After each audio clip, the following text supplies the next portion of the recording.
Alright, we're live. Hey, Glalef. We shall see.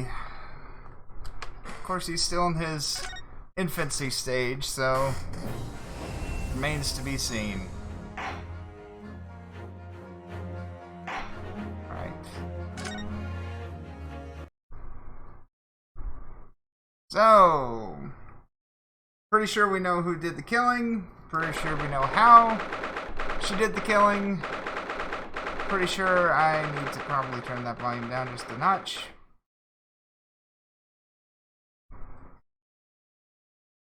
And, what's her name? Just arrived with a package, so...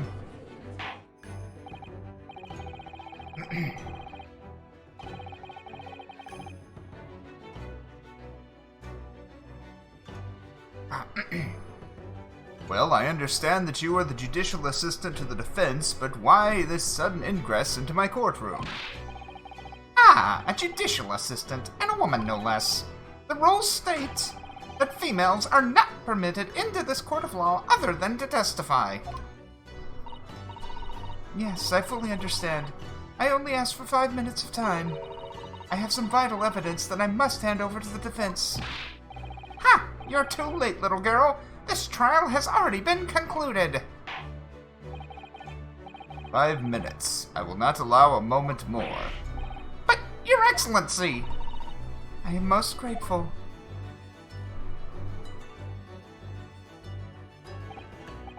Who exactly are you? I'm sorry, there's no time. Please, simply accept this for now. What is it? Report about something. In English? It's Giselle Brett's research. The Englishwoman's? After the trial resumed earlier, I hurried back to the university. I went to Dr. Wilson's laboratory in the medical faculty and borrowed this paper. Oh yes, that's right. Miss Brett was studying under the professor, wasn't she? So, does this research, whatever it is, have something to do with the case? I'm afraid I don't know. I haven't been able to listen to the proceedings of the trial myself. Oh, no, of course not. Special characteristics of Courier and its effects on human subjects. Interesting. Curer? What's that? Never heard that word before. Time's up! The prosecution demands the immediate removal of this female trespasser from the courtroom. There was too little time for me to read it in detail. Curare. Okay, thank you. But I've summarized what I could on a note just inside the cover. If you think it could be valuable, please cast your eye over it. This is wonderful. Thank you. Report detailing an unknown poison that Miss Brett has been researching during her time at Yume University. Goodbye, then, and good luck.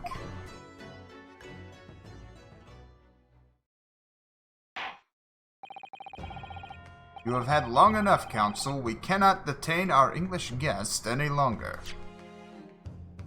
We've got to take a look at this. Okay, a poison made from the bark of certain trees in the jungles of South America. The hunters of the region have used it since ancient times to incapacitate their prey. Facts. Instant paralysis of the entire body and subsequent death, even in minute doses.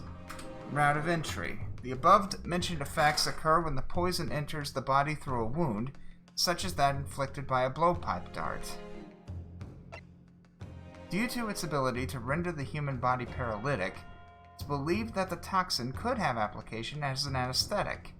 However, a solution for the respiratory arrest caused as a result of the full body paralysis must be found first, or patients would die of suffocation. Okay, interesting.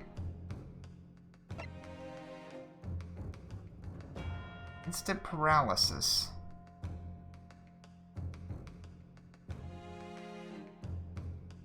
If it's instant paralysis, then possible he could have been dead. Well, it's possible no one would have noticed that he was dead.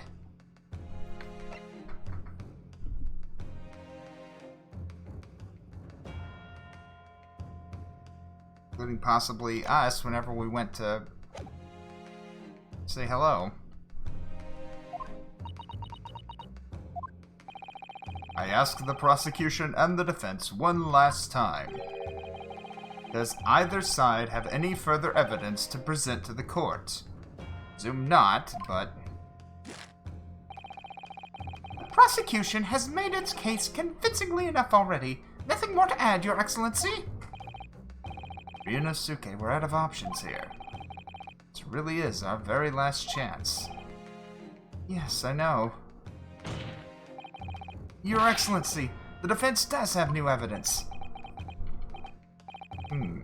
That look. The unyielding stare of a true Japanese warrior.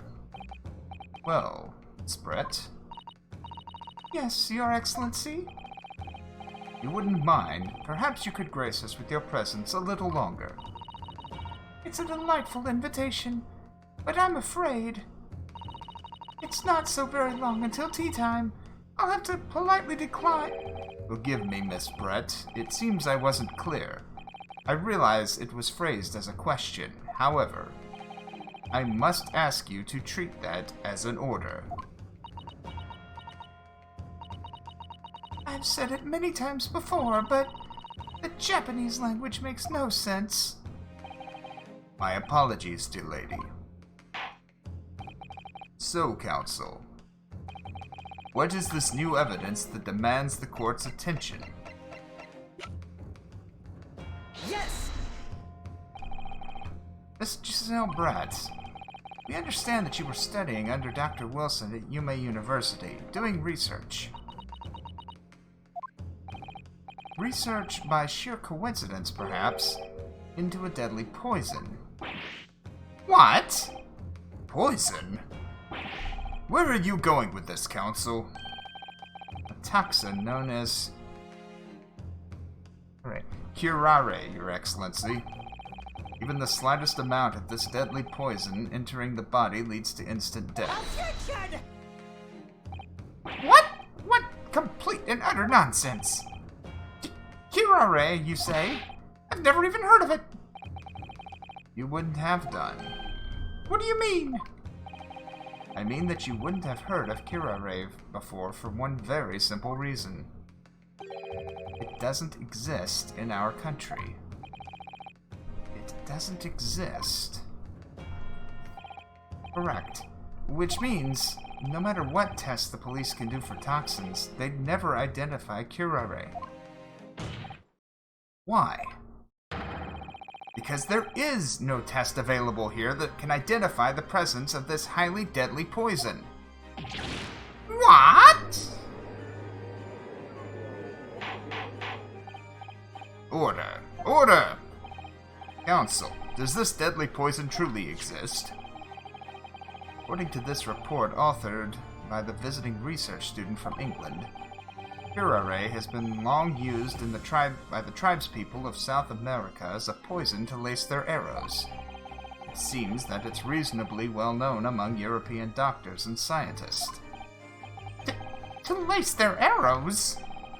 The report states that it is produced from the extract of a tree that grows deep in the Amazonian jungle. It was first brought back to Europe at the turn of the century by explorers. It claims that animals shot by arrows laced with curare suffer instant death. Doesn't that about sum it up, Miss Brett? Objection! Trumpery! These aspersions are utter trumpery! To start with, if the victim had been administered some of this so-called deadly poison, he would have been squirming and writhing in pain, and other diners would have surely noticed. That's true. You say to that, Inspector.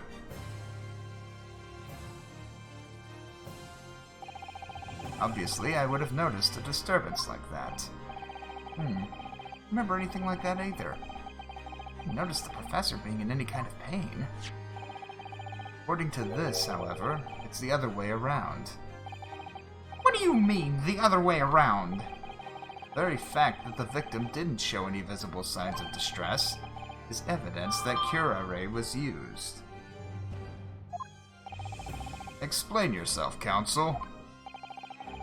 The moment this toxin enters a person's system, it causes instant paralysis. In other words, afflicted victims lose all strength and are completely unable to move. Even if they were in total agony, there would be no visible signs of pain at all. How terrible. Obviously, if a man lost all strength in his muscles, he'd collapse on the floor. With a chair under him for support, as Dr. Wilson did, the effects could go largely unnoticed. I don't follow, Kazuma. That's just paralysis. I thought the poison caused instant death. Full explanation is extremely unpleasant. Poison causes immediate paralysis, as I said, leaving the victim unable to move. After a short time, the paralysis is so severe it causes the muscles that control respiration to fail. It would seem that way. Respiration? In other words, the actual cause of death is suffocation. All the while, the victim is conscious and aware, just unable to move. That's hideous! To the observer, it would look almost like the victim was slipping peacefully into an endless sleep. For the victim himself, his final moments would be a living hell. So it sounds a lot like an extremely fast-acting botulism.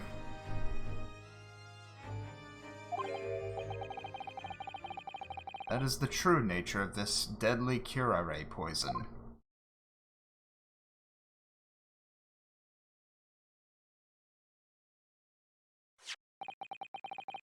You're suggesting that this bottle, Counsel, actually contains this terrifying poison. This is all very convenient, isn't it? A hitherto unknown poison for which there is no means of testing. What a happy tale for the defense. If I may. All these facts? You think you're so clever, but you must be no— It is you who must be taught. Of course. Dear lady! So, this is how you Japanese behave, is it? What? You steal another's honest hard work, then announce the results as if you discovered them. I'm appalled. What a loathsome act. Well, Miss Brett, the feeling is mutual.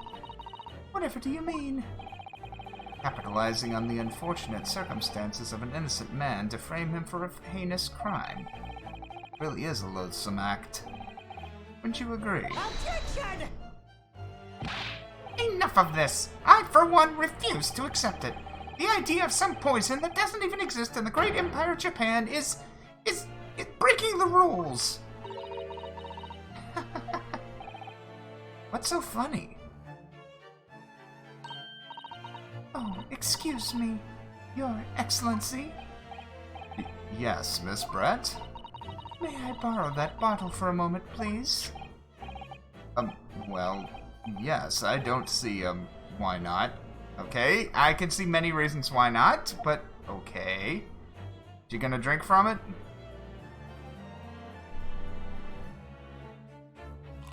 He's gonna drink from it.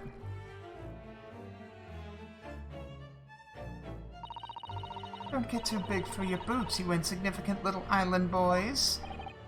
Sorry. To an Englishwoman such as myself, this whole affair is a farcical comedy. Your little police games, and these foolish courtroom antics, it's laughable, really. But I'm getting bored of it all now. It's time for the games to end. Cheers.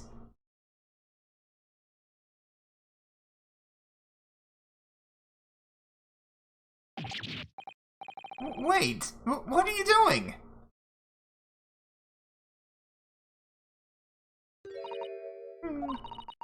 No sparkle left at all. How appropriate for this shabby affair.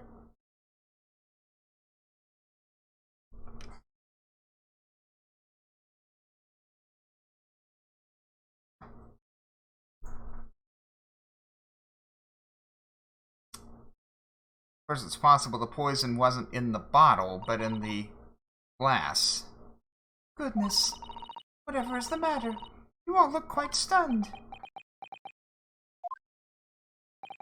So, oh, curare. Bottle was clean. Is that what you're saying?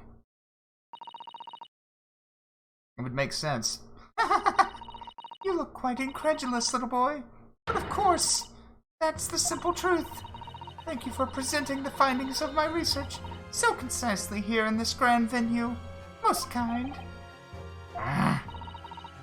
Thank you, waiter. Now then, Your Excellency. Yes, Miss Brett? I should like to be excused now, please. I think I've given more than enough of my time for the furtherance of friendship between our countries. Yes, dear lady. We are most gratified with all the assistance you have given. This doesn't make sense. There had to have been poison in that bottle. So how? How did she... Did she swallow a whole glass and live to tell the tale? Don't understand it. Well, I suppose if nothing else, this little Far Eastern charade will make for interesting conversation at the next party I attend in London. There has to have been poison in that bottle, doesn't there? There can't have been.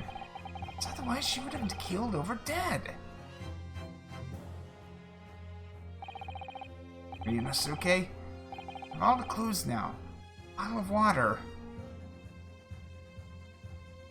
Okay, it's one of two things. Either she found a way to counteract the poison, which I don't think.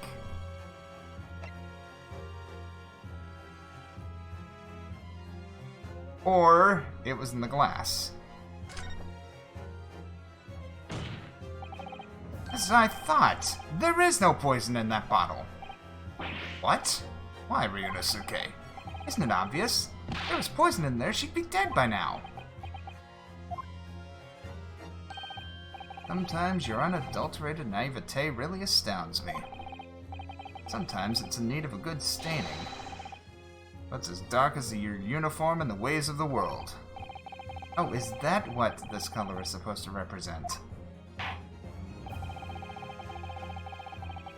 Was a guileless ending to a promising line of inquiry counsel, for which you will be penalized. Okay, that was not correct. This whole trial is poisoned. There has to have been poison in that bottle, hasn't there? Can't have been. Though I guess she found a way of counteracting it.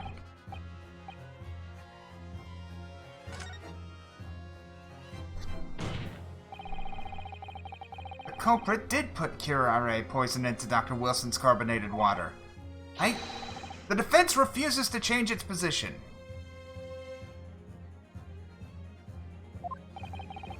You're serious? Objection! Fool! Are you blind? There is no possible way that bottle could contain poison.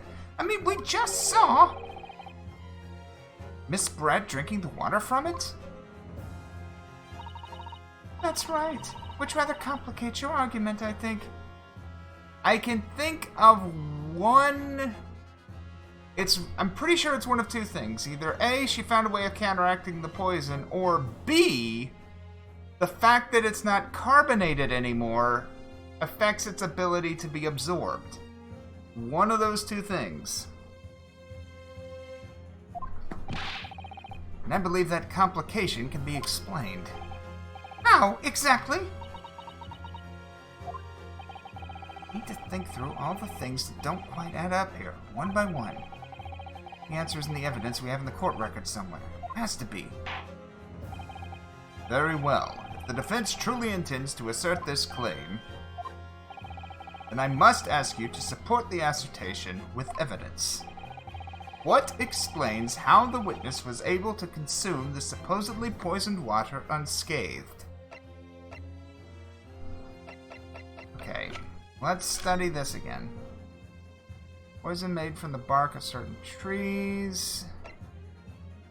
Instant paralysis, even in minute doses.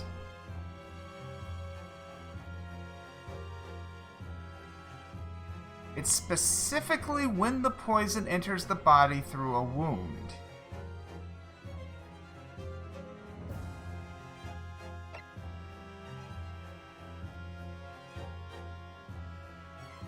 So, perhaps, if she doesn't have a wound, it wouldn't be absorbed?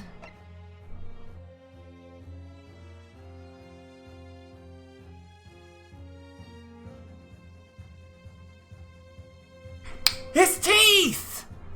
You're right! Yes!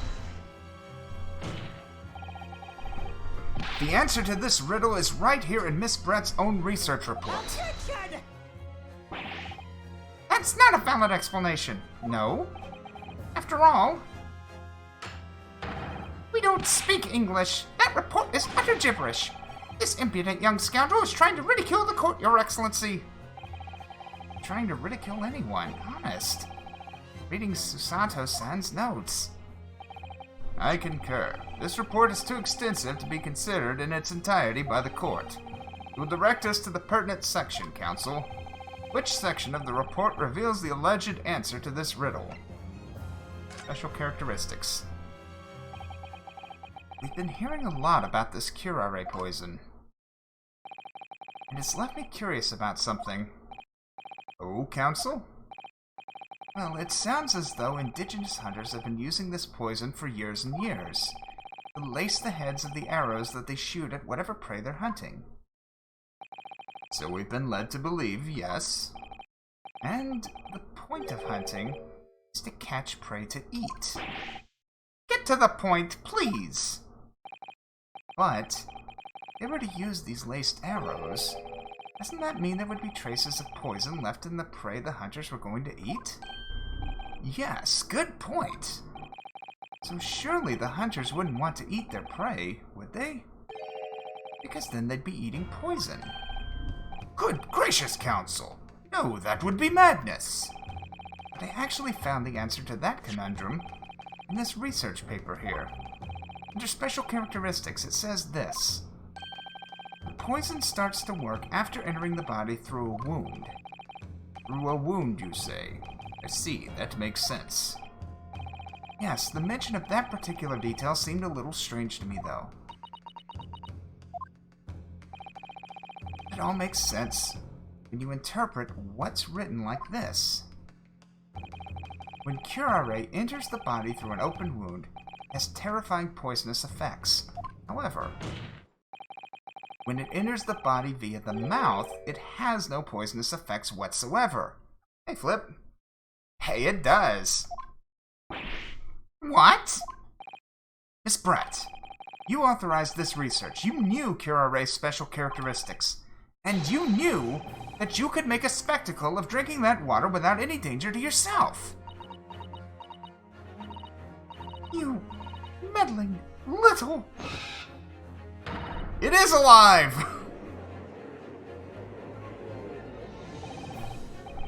Well, Ryunosuke, it turns out you're an even better lawyer than I thought you'd be. Really? Me? Lawyer? Objection! All this poison talk is fascinating, I'm sure, but I fail to see how it... So, the ill-bred little puppy has a new toy to play with. Some facts he read in a book. But I'm afraid knowledge doesn't suit you, little boy. It only makes you look silly. What are you trying to say? Your schoolboyish logic has a fatal flaw. Schoolboyish? Ah? As even your brain has managed to deduce, curare is safe to ingest. It seems likely its effects were neutralized by the acidic nature of the gastric succus. Oh, yes, well, of course.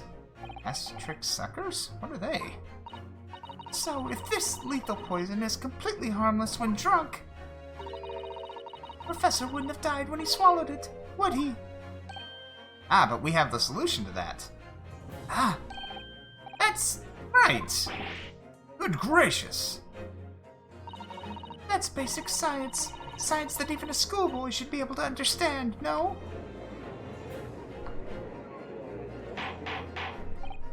Order! Order in the court! Order! Logic holds. The lady and the professor drank the same poison, they would be affected in the same way.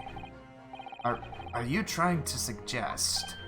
Yes! This Curare poison is completely irrelevant to the case on trial! That's right.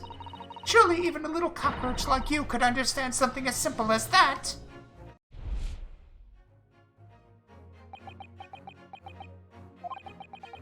What is this welling up inside me?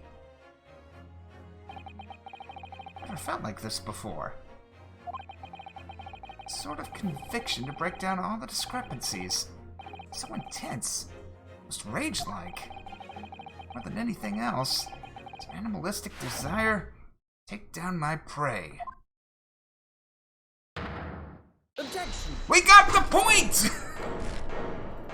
Our little boy's grown up! Even did an objection. I don't think so, Miss Giselle Brett. How dare you use that tone with me? You know very well that there is no fatal flaw here. You know exactly why. Even though both you and the victim swallowed the same poison, you are alive. Dr. Wilson is dead. Counsel, I'm sure I don't need to remind you, you must provide compelling evidence. We now know that the poison is completely harmless when ingested. Why would Dr. Wilson alone have been killed by the Curare? Take that! As Miss Brett so readily pointed out, she drank the same water as the professor. However, there was a fundamental and fatal difference between the two diners. Fatal difference? Toxic effects of Curare are only felt when the poison enters the body through an open wound. For a healthy person with no injuries, drinking it is completely harmless. But what if there was a wound inside the mouth of the person drinking the poisoned water? Inside? Yes, like the wound you might have if you'd just been to the dentist and had a tooth extracted, for example. Ah! Miss Brett, you acknowledged many times in your testimony already that you were well aware of Dr. Wilson's dental appointment that day. Ah! So that's it. You used that knowledge to orchestrate this.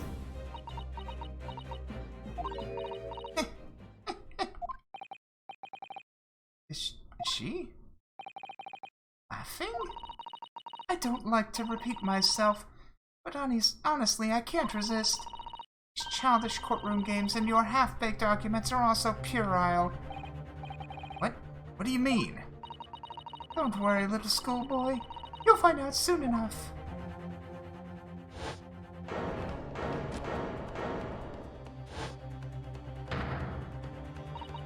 You see, when you leave vital evidence lying around, you never know what might happen to it. No! I mean, it could just slip.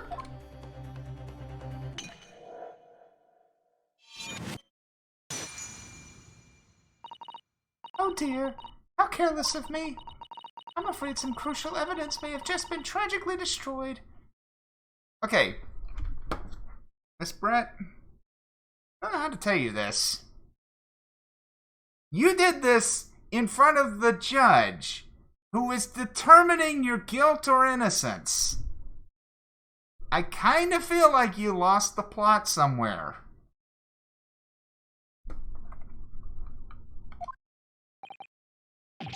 No! What just happened? This English woman, she just smashed that bottle. And in the Supreme Court, what a terrible blunder. Officer, what are you waiting for? Collect up as much of the water from that broken bottle as possible, at once. You're wasting your time. This delightful carpet under my feet here was a gift from the British Empire. I assure you it will soak up the water beautifully. I have neither the technology nor the presence of mind to recover it. How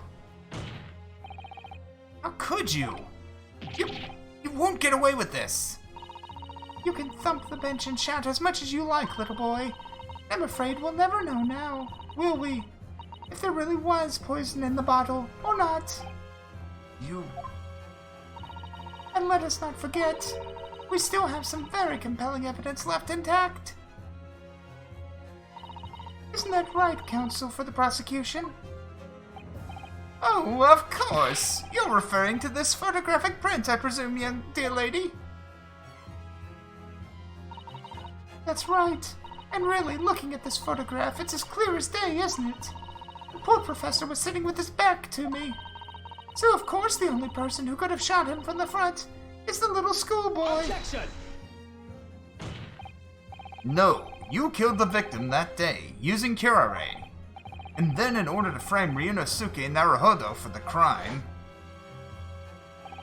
you waited until he picked up the pistol you'd arranged for him to find on the floor, where you shot the professor's dead body in the chest with your own hidden gun.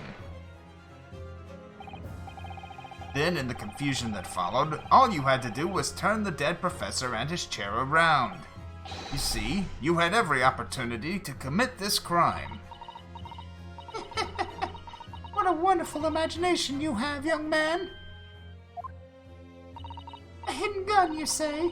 And I shot the professor's dead body, did I? Well, I'm terribly sorry, but you don't have a shred of evidence. And she's kind of right on that. Exactly. And as you have nothing to support your wild claims, the prosecution's stance remains unchanged. The victim, Mr. John H. Wilson, was killed by a gunshot to the chest, delivered in cold blood by the accused Ryunosuke Naruhodo.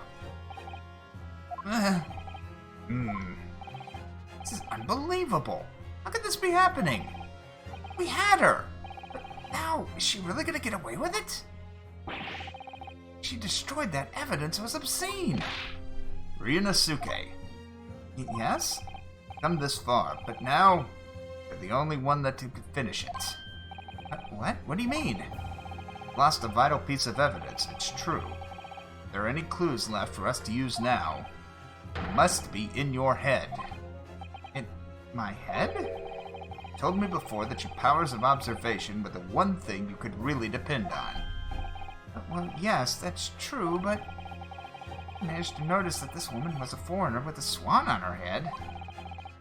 So think back again now. Try to remember every last detail about the scene that day.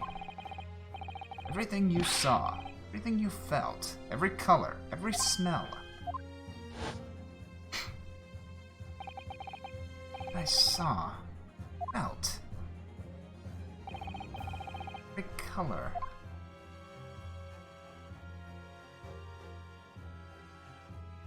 Oh, interesting!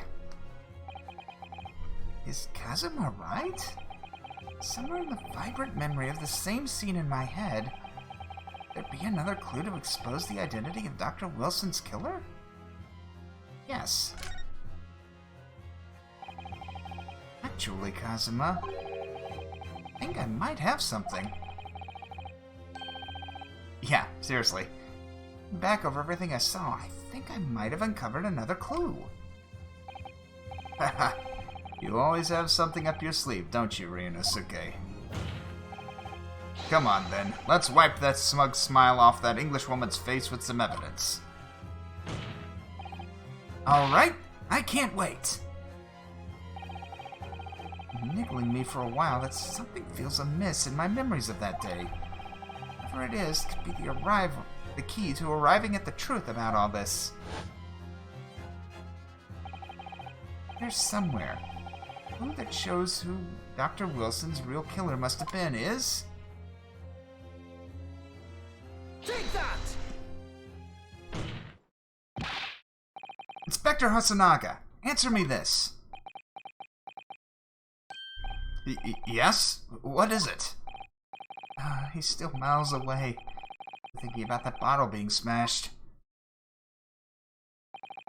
You've said a number of times now, you strive for perfection in your investigations, don't you? Absolutely. I wonder, therefore, if perhaps you took anything else from the scene of the crime. Like, for instance, the plate of steak that you took to the victim's table that day. Objection! Wait a minute! Where are you going with this, little boy? It's just a memory that's been troubling me. What memory? I saw the scene shown in the photographic print with my own eyes that day. I saw on that wooden base of the plate that the steak was served on a spattering of blood. What? Oh, really? And what of it? Obviously, that must have happened when you shot the professor. No, that can't be the case. Take a good look at the photograph and the relative position of everything here. The plate of steak is almost directly behind the victim. I'm supposed to have shot Dr. Wilson in the chest from the front. There's no way that blood from the victim could have ended up directly behind him. Ah! Yes. Blood to have made it onto the plate, it implies the plate was between the victim and the shooter. Which means the shooter must have been sitting opposite side of the professor as you were. Giselle Brett. I beg your pardon? Objection! This is beyond ridiculous. Fabricated nonsense. Is the court seriously expected to believe something the accused has apparently just remembered seeing?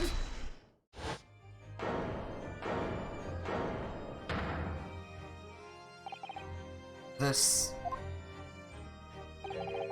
could be the moment that my entire career in the police force has been leading to. Inspector, you mean... Yes, I took the plate, in the interest of preserving evidence from the scene of the crime. I took it, meat and all, and I don't care if they call me a crime scene thief because of it. You did what? I took the steak that you had been eating, Miss Brett. I took the steak that the sergeant had been eating. I did it all in the name of justice. Then we can find out for sure whether or not there's a bloodstain on Miss Brett's plate. We must examine it, now!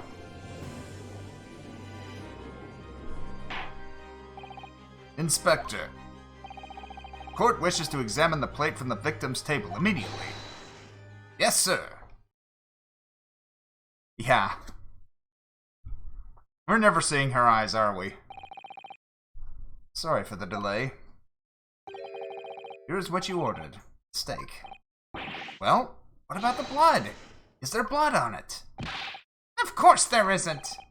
Quickly, Inspector. The blood man. Show the court. Of course. Examine the plate at your leisure. No blood. No blood. Blood anywhere. But... No, that's... impossible! No, I saw it. Sure of it. Right there on the table behind the professor. There was blood on the side of the plate. Can we prove it, though? What an unbecoming expression, little boy. You see, this is why I say you can't trust what the Japanese tell you. I couldn't agree more. In the case of this disgrace to the Empire. I believe we may have finally reached a conclusion in this trial. Let's hope so. This let's pretend attempt at courtroom proceedings is painful to watch. But I do promise to do my best to forget all about it when it's over.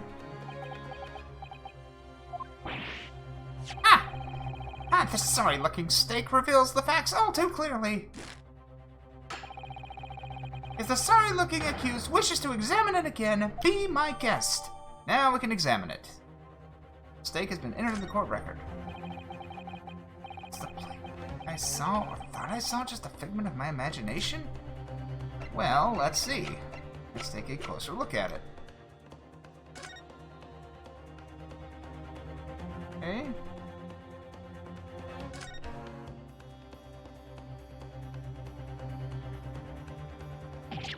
Huh?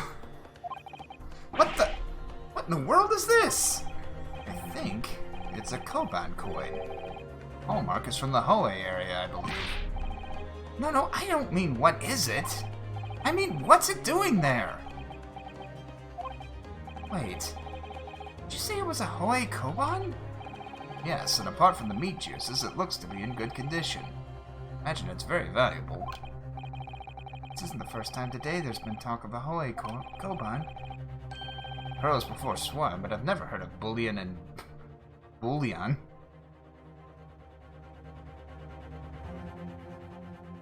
I'm impressed that you came up with that pun. I'm genuinely impressed. And I don't think you ever will again.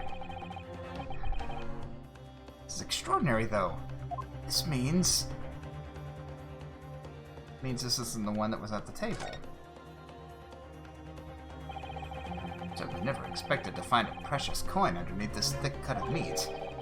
It's from the Hoei period. Make it quite valuable. Well, marinating the juices as well. Look. What are you thinking of eating it? No, but the next time I order steak in an expensive restaurant, one thing's for sure. My heart's gonna be racing as I lift up the meat and peer underneath for a prize. I think you may have the wrong end of the stick about this, Ryunosuke. Koban coin underneath the steak. There's no logical explanation. Anything else of note? It's emblem on the side of the plate. A cat? It's a cow, obviously. Most likely because the restaurant's signature dish is beef steak. A lot of different restaurants have their own unique tableware. So this is the symbol of La Carnival, is it?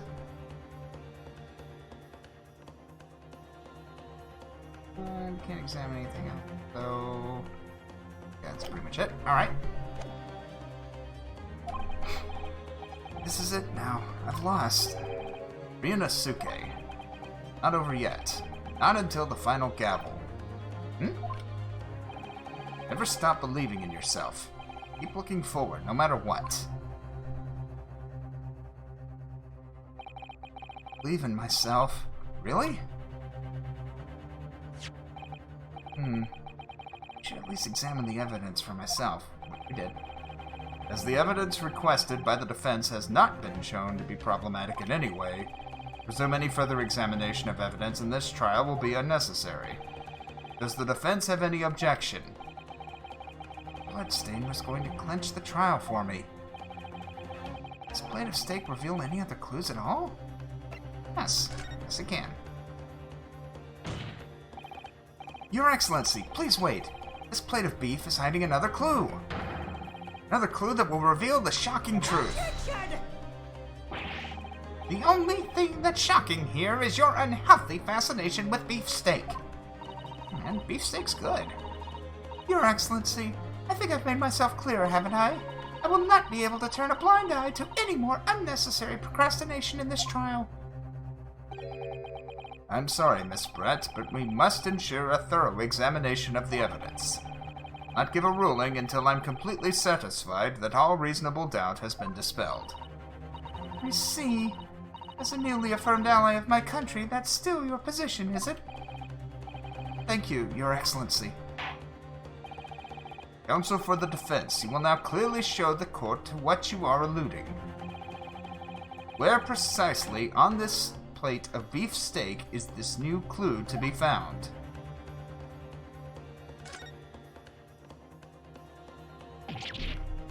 Huh? What in the world is this? Oh yeah, it's the same thing. Okay, so I'm not doing that again.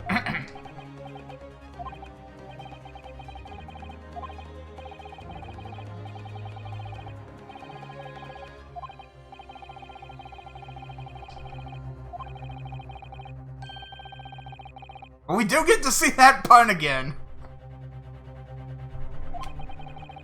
Bullion and Bullion.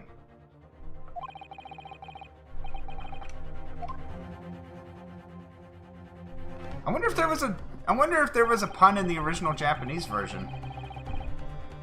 Never expected to find a precious coin underneath this thick cut of meat. Oh yeah, it's the same thing. Yes. Oh, I've got to do present. Never mind.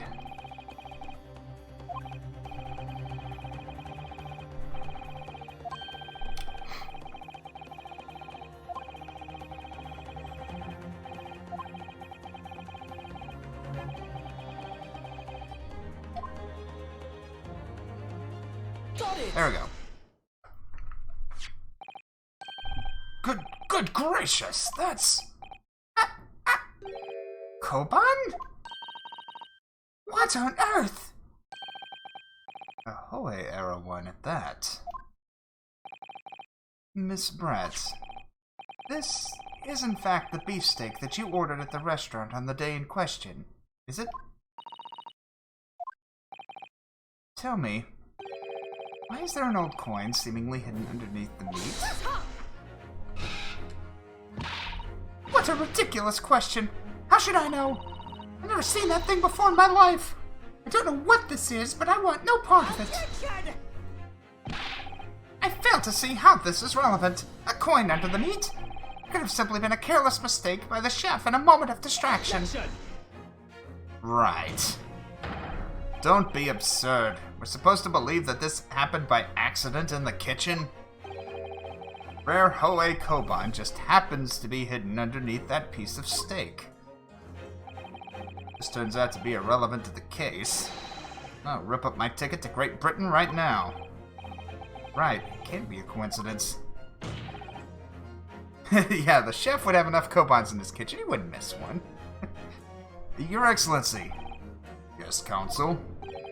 A rare Hoei Koban just happens to be hidden underneath that piece of steak? This turns out to be irrelevant to the case.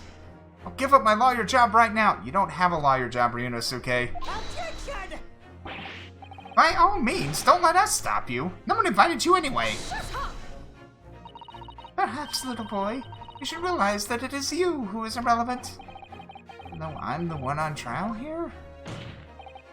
The point is, it's essential that we ask the owner of this coin if he can explain what it's doing under that steak. The owner? Yes, it's obvious. There's only one person it could belong to. The owner of the Koban was found underneath the beefsteak. Take that! Obviously, it can only be the antiques dealer and the owner of Rasute Curio Korakuta-san. Curie? As in Mr. Cucumber something? Honestly, these ridiculous Japanese names are quite unfathomable. Ah, yes. The old man who testified earlier along the military sergeant, correct? Yes, Your Excellency. I remember him saying that he was up to something with his Koban coin when it happened. Exactly the moment the gun was fired.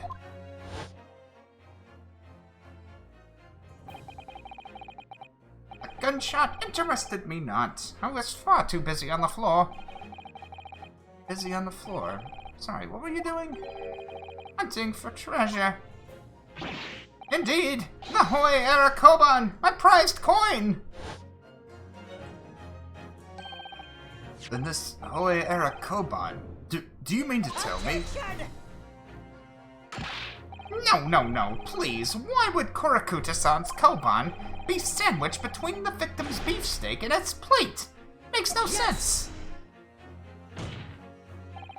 Which is why I'm asking to bring Korakuta-san back to the witness stand so we can ask him. Officer, bring both witnesses that testified earlier back in here. Not a moment's delay.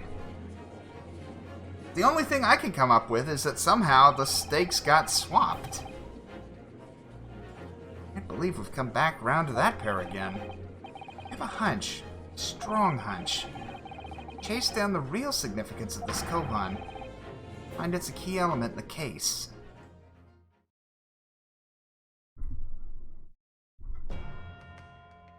And now we've got 4 people on the Howley! This is a big witness stand!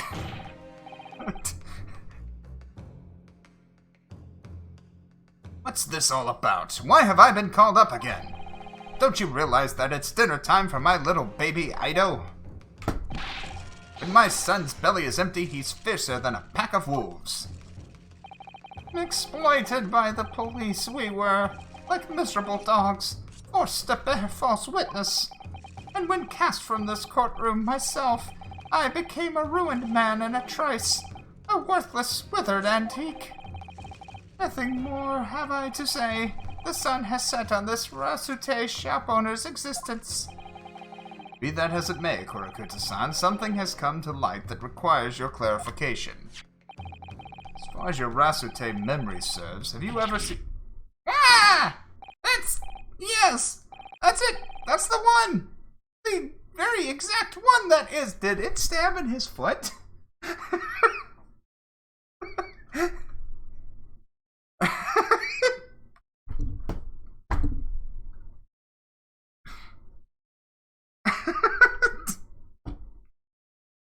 Is there a snapshot option? Because that's worthy of a snapshot.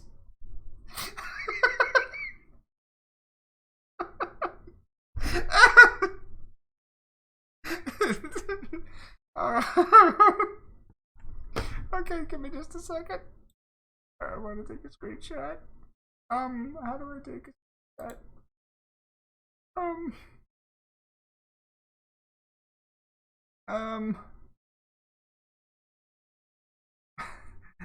Oh, I'll figure it out later. Oh, that's just too good. The resplendent, splendiferous Hoei treasure that my rusty bones managed to misplace that fateful day. It can't be. As I thought. Young man, enlighten this decrepit old fool. Put me out of my misery. Where was my treasure? Where was it dropped? Oh, I'm not sure it was dropped anywhere. We found your coin sandwiched between a beefsteak and its plate, soaking in the seasoned meat's juices.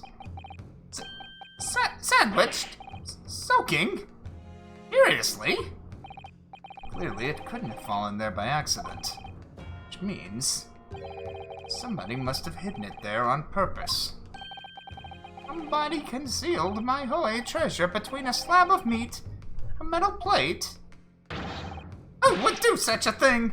Such an unconscionable thing!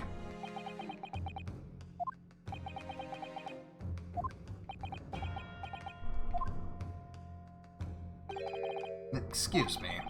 Could I say something? Yes, of course. Proceed, Inspector Hosonaga. I mentioned this earlier on in the trial, but I was working undercover in the restaurant in order to investigate another case. Yes, that's right. The secret undercover operation. La Carnival is a high-class Western cuisine restaurant. Attracts wealthy diners, including many foreigners. Recently, there's been a run of similarly executed thefts targeting the restaurant's rich clientele. Such incidents have been reported to the police bureau. Wicked crimes indeed. We wanted to nip the case in the bud quickly, especially with so many foreigners being affected. But that's why you were sent in undercover, is it? Yes, I took on the job of a waiter in a restaurant in order to flesh out the criminal. It seems likely this Koban incident is the work of the same thief. So unbeknownst to us, there was a master thief at work in the restaurant on a regular basis. The place was already the scene of several crimes, it seems. I don't know about the master thief part, but the identity of the person who stole and hid Kurakuta-san's Koban is all too clear. What? What? I think the court would like to hear the defense's view on this matter. Tell us, who is the despicable scoundrel that stole Kurakuta's Koban and hid it under the steak?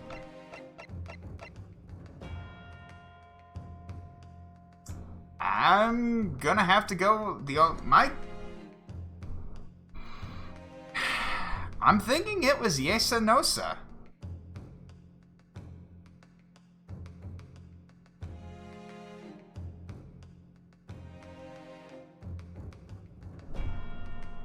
Take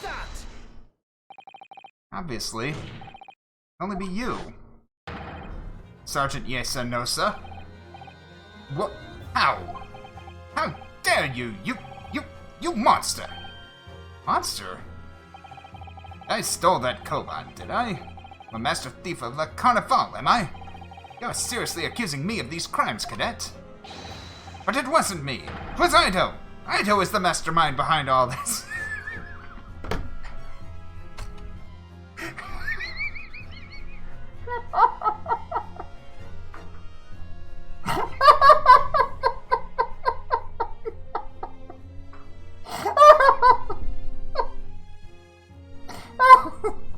Damn it, game, stop it!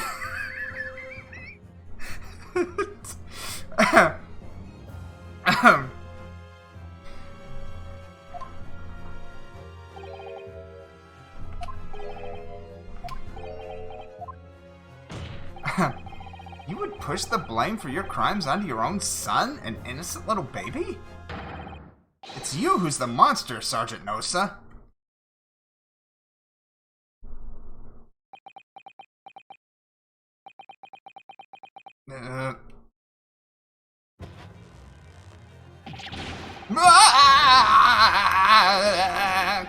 Clippity clop, clippity clop, clippity clop, clippity clop.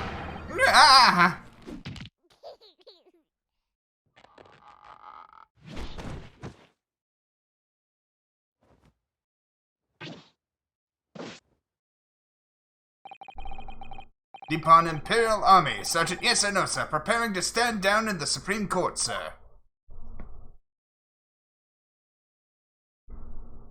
Yeah, it's very messed up now.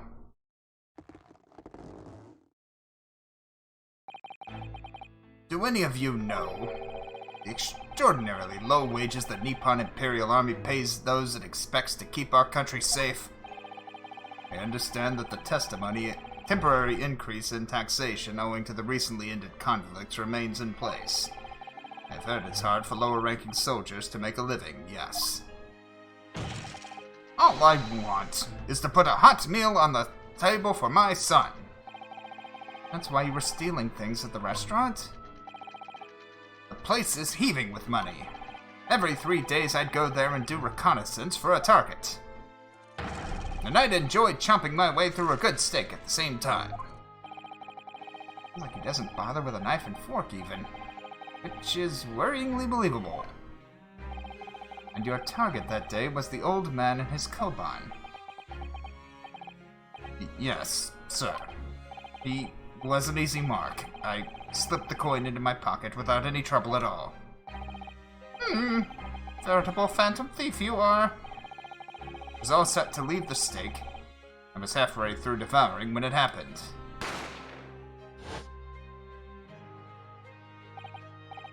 Yes, when the professor was shot. I knew that if the police conducted a search and found the coin in my pocket, I'd be finished. Ido, too. So I hid the incriminating evidence as fast as I could, on the double. Slipped it underneath the steak, hoping that I'd be able to rendezvous with it again at a later date. Now that proves that the steak is not the correct steak. Very fortunate for us.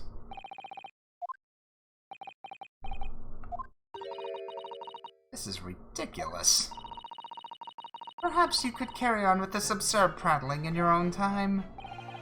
Well, Miss Brett? Oh, of course, dear lady, of course. How rude of us. I'm quite sure there's no need to detain you any longer. And will you shut up? May the esteemed gentleman please be excused, Your Excellency? Indeed. Theft of the Koban was clearly perpetrated by this baby-saddled sergeant. It certainly appeared to be unrelated to Dr. Wilson's murder. Of course it is. Hiding a coin underneath a lump of meat. Sheer nonsense of such an idea astounds me. Nonsense, is it? Well... As for picking up your steak and biting into it without using a knife and fork, beyond nonsense. It's pure madness.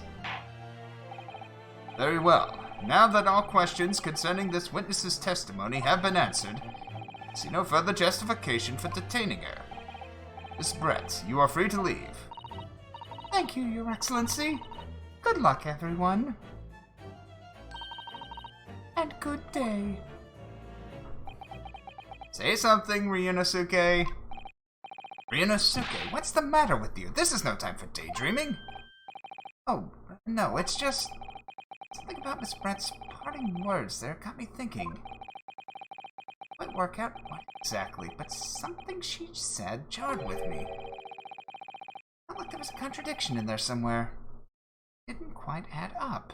If that's the case, don't just stand there thinking. Make your voice heard. Sorry? You can think later, but if you don't call out now, it'll be too late. The trial will be over. There we go. Wait, Miss Brett. What is it now? I'm afraid just one last time. Something I'd like to ask you. I'd like you to explain the contradiction in your parting words just a few moments ago. What are you talking about? What contradiction? What new student nonsense is this? Oh, what parting words are you asking about, Ryunosuke? Putting a coin under a lump of meat. The sheer nonsense of such an idea astounds me. As for picking up your steak and biting into it without using a knife and fork, beyond nonsense, it's pure madness. Yes, I'm right. She said there exposed an undeniable contradiction. Going to need to see evidence, Counsel. Miss Brett's words are truly are contradictory. Where is the evidence to prove it?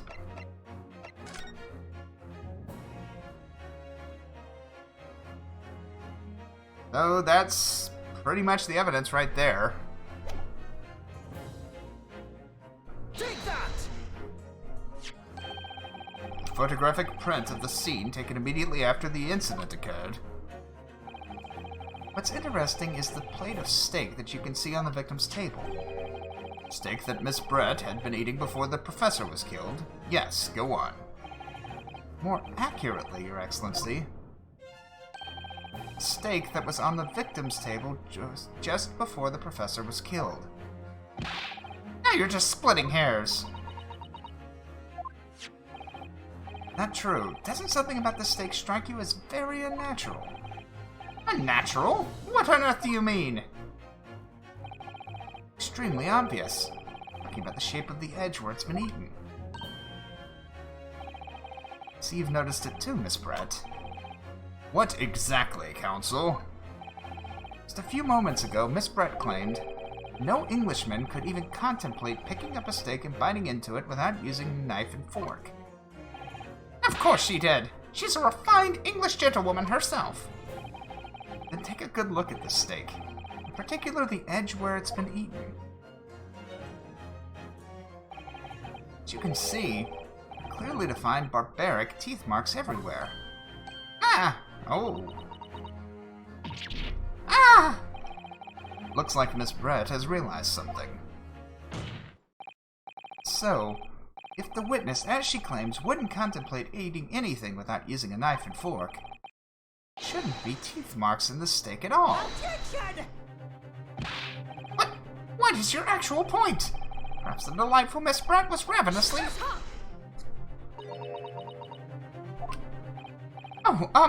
whatever you say, dear lady. As I said, I really must be leaving now. Afternoon tea with the Minister of Justice cannot possibly wait any longer. Of course, of course. This will all be over in a blink of an eye.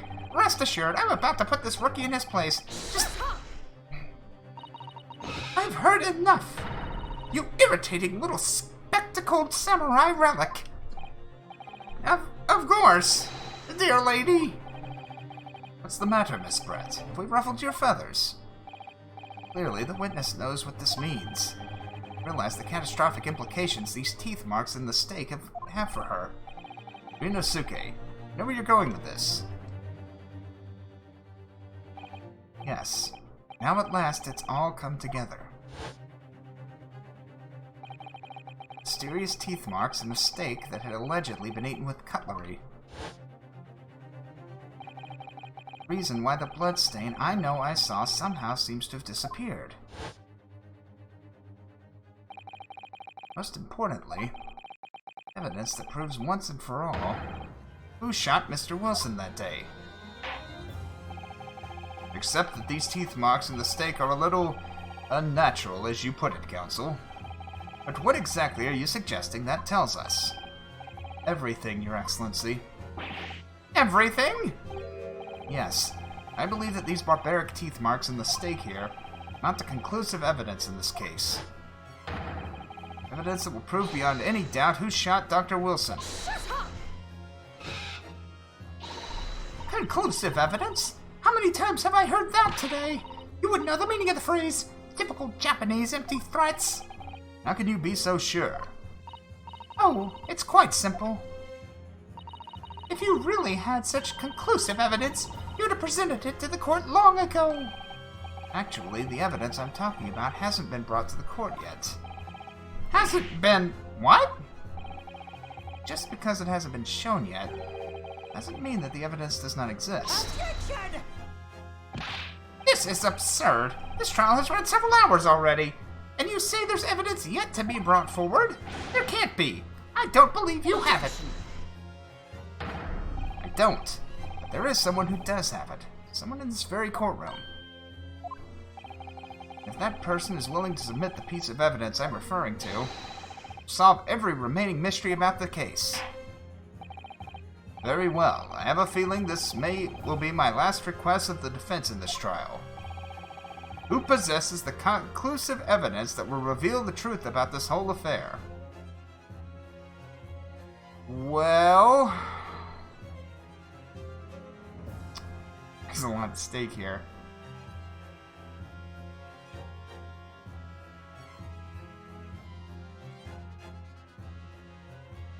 It's true, he did.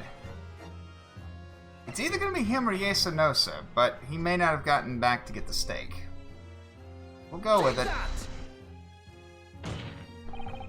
The answer is obvious. It's Inspector Hosonaga. What? I have it? Yes. You think I've been withholding conclusive evidence? That's ridiculous. No, I'm not saying that.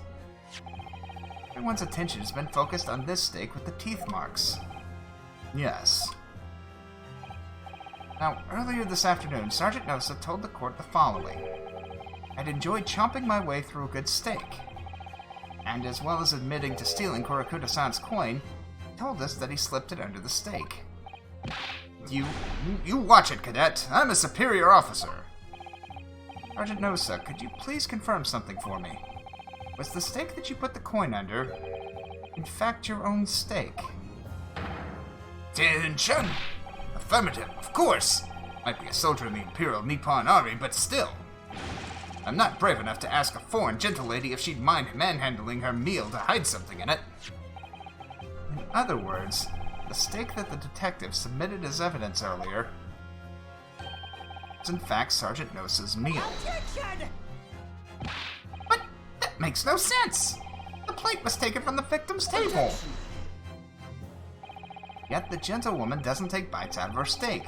Did she have any opportunity to steal the coin? Of course I didn't steal it! To even suggest such a thing would be an affront to the entire British Empire. Well then, how do you explain this paradox? Exactly! Surely you're not going to suggest that the sergeant switched the two steaks over.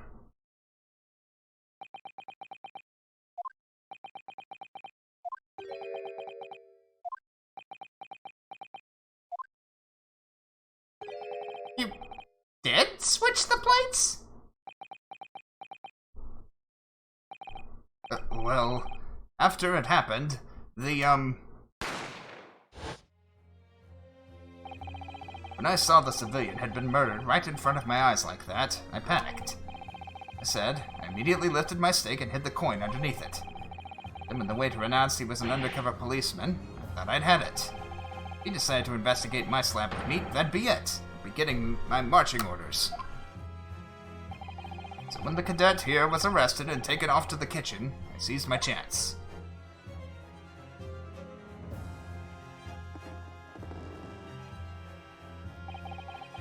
Military precision and timing, I switched my steak with the one on the foreign lady's table. What? You can't have. I never saw you do such a thing. It was called Operation Lightning Bolt. No time for strategic planning. It was do or die, I tell you, so yes, I did what had to be done. Unbelievable! However, fear not, Prosecutor-san. What now? I swear on the brass buttons of my uniform, that is all I did, sir.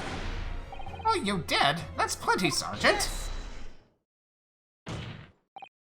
So, if Sergeant Nosa switched the plates over, means he took Miss Brett's steak, and the plate it was, back to his own table. Yes, that follows. Inspector Hosonaga. Yes? Earlier in this trial, you told the court this. You said you had not only taken Miss Brett's steak after the incident, but also the sergeant's. But to preserve evidence, you'd taken both. Ah! Oh, now she's panicking. That's correct. Then please present it to the court now. The plate that was actually on the victim's table at the precise moment he was shot. What can that possibly tell us now? I mean, a cold slab of tough meat? You can't have the slightest bearing on this case. No, you're not wriggling your way out of it this time, lady. I beg your pardon. Surely you're not that forgetful.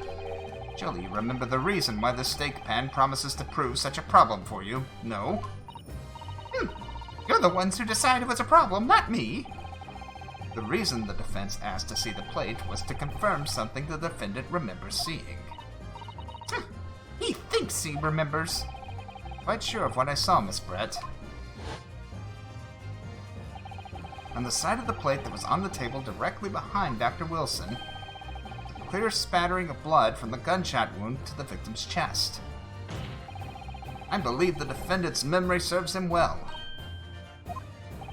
And now we have the evidence to prove it. The plate you were eating from, Miss Brett. Let us not prolong this any further. Inspector, you will show the evidence to the court. Present the beef steak and plate that was originally on the victim's table at the time of the incident.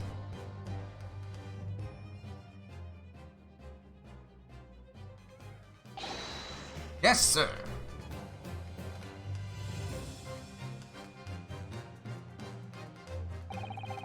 Sorry for keeping you. And there it is. Here is the other steak in its plate. Please, feel free to examine it.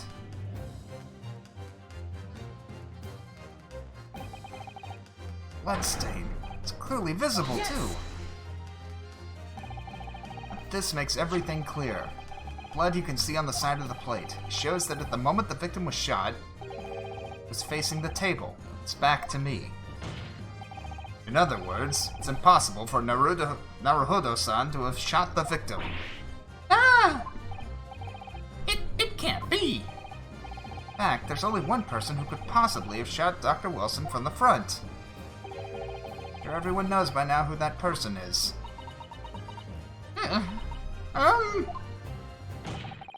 That's right. Miss Giselle Brett. It's you.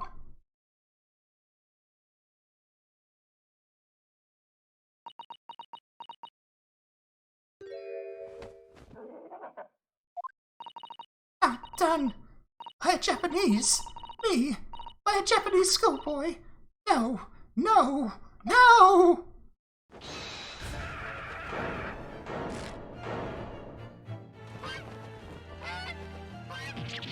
Yeah!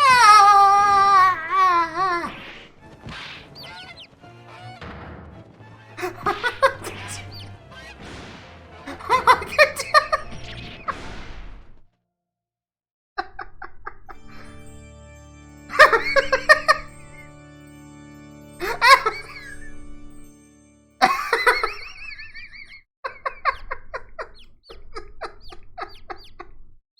Yes, they do.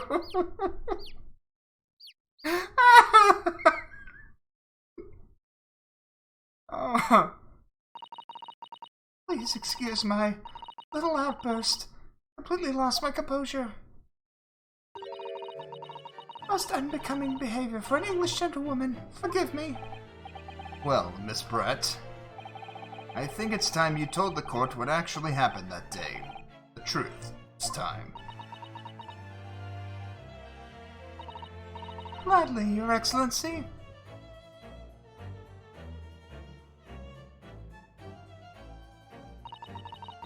It was I who took the professor's life, using curare. As you surmised, I chose that particular day for one very important reason. The professor had a dental appointment for the extraction of one of his teeth in the morning. So you planned to kill the professor, knowing that no trace of poison would be found in his water. Yes, curare is unheard of here in Japan. Yes. Of course, I never intended to remain at the restaurant for as long as I did. I only needed to see the professor taking one tiny sip of his water, and it would be all over. I would place the steak I had ordered in front of him to make it appear as though he had been dining alone, and leave immediately. However, before any of that happened, there was an unexpected visitor at the professor's table. That would be me, I suppose. Yes, you. Who else? Such a trifling matter. The fact that you decided to come over and greet the professor meant that I had lost my chance to slip away unnoticed. In due course, the professor took a sip of his water and was paralyzed. I made sure he was sitting in his chair such that he wouldn't fall.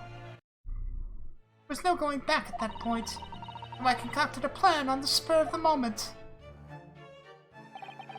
Plan to pin Dr. Wilson's murder on this innocent man. I happened to know that the professor always carried a gun. I decided to use that fact to my advantage. I had the bottle of curare in my handbag, and my own pistol concealed under my skirt. Under your skirt? I was right. There were two guns. Yes. Then I finished my coffee and got up to leave. That's when I noticed the professor's gun, which you had presumably placed on the floor. This where you were sure that I would notice it. And everything went according to plan. You noticed the gun as I'd intended. And then, just as you bent down to pick it up,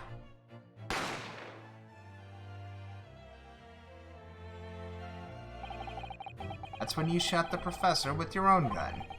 Even though at that point he was already dead. Naturally, the gunshot caused a commotion, at which point the waiter appeared. Obviously, I assumed Naruhodo-san was the culprit and apprehended him. Took him to the pantry that adjoins the kitchen and locked him inside. That's when I took the opportunity to turn the professor in his chair around. Because, of course, you needed to make it look like the defendant had shot Dr. Wilson from where he had picked up the gun.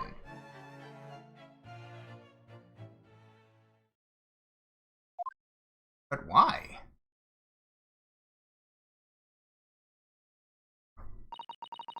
So there you have it. That is the entirety of my misdemeanor. I don't think misdemeanor is the word you're looking for there, ma'am. Your Excellency? Yes? I wonder, might I speak with you in private later? I shall call on you. Thank you. Good day then, everyone. I hope you can forgive me, Naruhodo-san. I'm worried about what she wants us to speak with the judge about. It would seem this trial has finally run its course. Presume the prosecution is in agreement. This can't be. Akatsuchi Ochi does not lose. Does not to the likes of this rookie student. You'd better start getting used to tough opposition. Arr! Ryunosuke Naruhodo! Yes? This insult to the Ouchi family name will never be forgotten! You've become conceited with age, Council. The old have to stand aside and make way for the new. The way of the world. You never forget that. Oh, and he cut his top knot.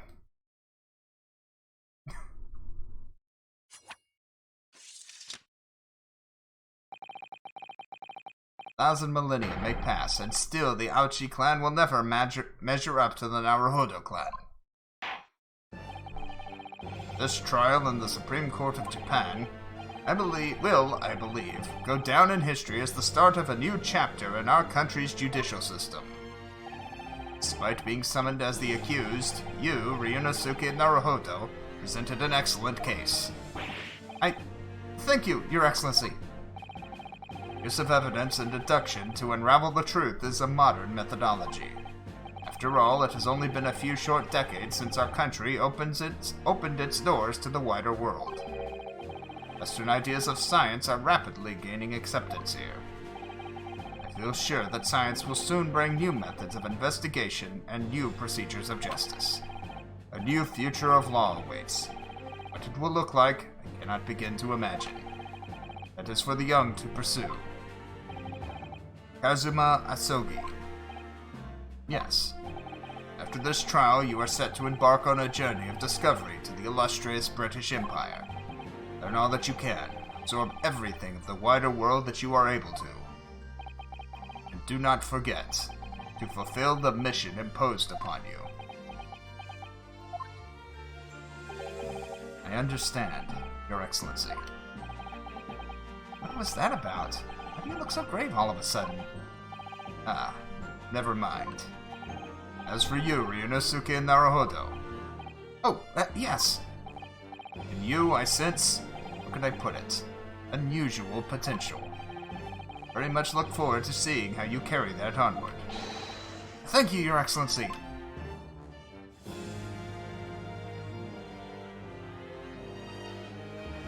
Yes. Tradition that will be carried on for generations to come. It's time to deliver the final verdict. I hereby find the defendant, Ryunosuke Naruhodo, not guilty. And it's Sakura petals. Ah!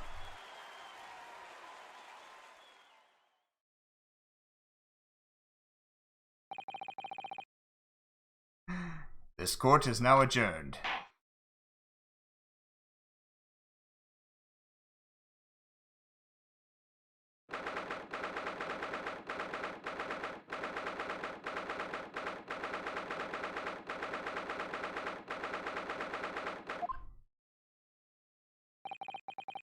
Believe it?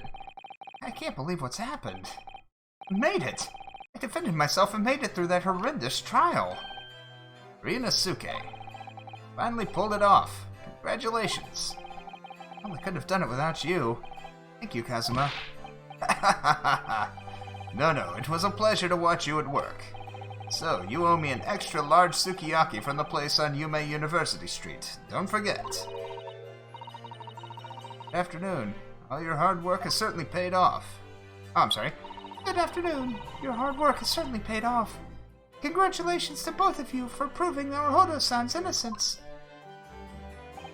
Ah, our trusty judicial assistant. Worked hard for that result too, you know. Oh no, I didn't do anything. Thank you so much. If we hadn't had that research report of Miss Brett's, I don't know how things would have turned out. Your kind words should really be for my father. I was simply doing as he asked. It's his idea for me to go to the university and investigate. Father? Oh, yes, of course. Forgive me for intruding on court proceedings, Your Excellency.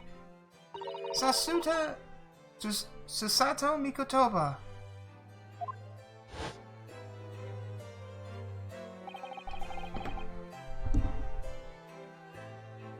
I'm gonna look up something real quick.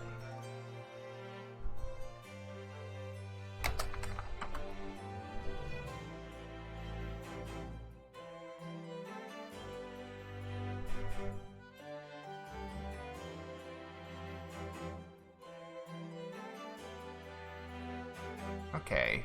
No. She's not from the Ayasato clan. I don't think. I think that's what... Did she say her last name was? Yeah, she's not from that clan. Okay. Want to make certain she wasn't a ancestor of the Fays.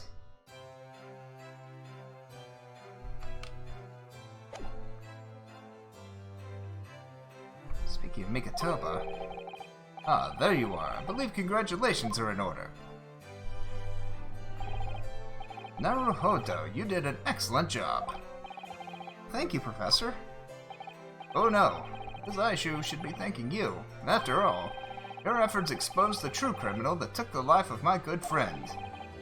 Good friend? Oh, yes, you mentioned that before. Yes, so was I! It was you who actually invited Dr. Wilson to Yuma University, wasn't it? Yes, that's right. Professor Mikatoba studied overseas himself. He went to study forensic medicine in Great Britain. Presumably, that's when you met Dr. Wilson. Exactly. In those days, we worked together in the same hospital. Oh, you worked together? I've never heard you mention that before. Well, it was a long time ago now. Besides, it's your turn, Asogi. Great Britain is a magnificent country. It leads the world. Science, medicine, engineering, culture, of course, in law. Watch and learn, my boy. See what's happening in the world's largest melting pot. I will. I'll learn all that I can. I swear on this, the spirit of the Asogi clan. You're not taking that sword to Great Britain, are you? Of course I am. Japanese man's katana is his soul. This blade shows me where I need to go. Cuts down anything that's in my way. Yes, I've definitely seen how sharp it is already with my own eyes. That reminds me, what's happened to the woman? To Giselle Brett, I mean. After all, she's guilty of murder. Ah, yes, her. It's not easy to tell you this, but... What do you mean? Really, she's gonna face trial herself now. It's the true culprit, after all. She will be leaving Japan in the very near future. Shanghai. What? Shanghai? Zell Brett will not appear in court again in this country. I'm certain of that. What? But why not? I don't know who's saying this. Of consular jurisdiction. Oh, there he is. Inspector Hosonaga. A hard-fought battle in the courtroom today. Very impressive to watch. But what's all this about consular jurisdiction? Cannot try this particular foreigner for her crimes here in Japan. What? We can't try her? But then who? Who's gonna bring her to justice? British consular court will hear her case, somewhere far away where our voices can't be heard. Why a consular court? Professor, I simply don't understand. That consular courts were a thing of the past now that we've signed the Friendship Treaty. Yes, in normal circumstances, you're right. So long as this is not a serious incident of a highly political nature to our respective governments, it can't invoke consular court just like that. Oh, can't they? Yes, she's a student. It doesn't justify our government making secret agreements about her fate, does it? Something strange is going on. Miss Brett can't be held accountable for her actions here in Japan? I'm afraid that for the young student, today's trial was nothing more than a game all along. There was never any danger of comeuppance for her. I believe it.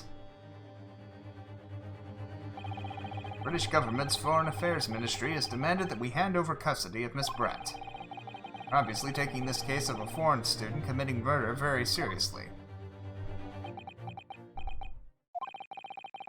It's all going to change from now on. We can make it change. This is a time of great turmoil. This new era heralded by the start of the 20th century. One day, I have no doubt, that woman will receive the judgment she deserves. So she'll probably be coming back in the 5th case. Yes, change is coming. We're the ones driving it. Well, I think that's enough seriousness for now. This evening calls for a celebratory drink. But, Professor... You're right. This is no time for gloomy faces. We should be celebrating Ryunosuke's not guilty verdict. Let's start having some fun. Oh, that's true. In that case, might I suggest Le Carnival? As a head waiter, I should be delighted to provide you with ample food and drink. You're a detective, Hosonaga-san, aren't you? Let's not worry about details for now. To Le Carnival! Will you accompany us, Professor? No, of course. Le Carnival's food is second to none. I shall go and attend to the paperwork for Naruto-san's release. Oh, yes, thank you.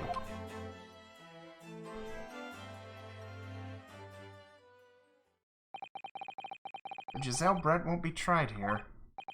I suppose that means I'll never know. Find out why she killed Dr. Wilson. Kazuma. Yes, Ryunosuke? I wanted to say thanks again, that's all. You really saved my skin today. I didn't do a thing. You were the lawyer in there, weren't you? That defense was all your own work. Your skills made the difference, though. One day, I bet you'll be the best lawyer in the world. He has somebody who just follows him around to blow air in his face. I'm not so sure about that. Be honest, something kept occurring to me over and over again during that trial. I couldn't help thinking that maybe you're the one destined to become a great lawyer, not me. What? Come on, be serious. If I helped you today, it was only right at the very start of the trial. You have a natural talent for it. Being a defense lawyer, I mean. Oh no, not me. All that tense verbal combat? I never want to go through that ever again. I did what you told me to, that's all. I knew I could trust you. That's the point. Sorry? What do you mean, that's the point? Listen, Ryunosuke. Do you know what the most crucial weapon is that any lawyer needs in order to win? Knowledge of the law? No.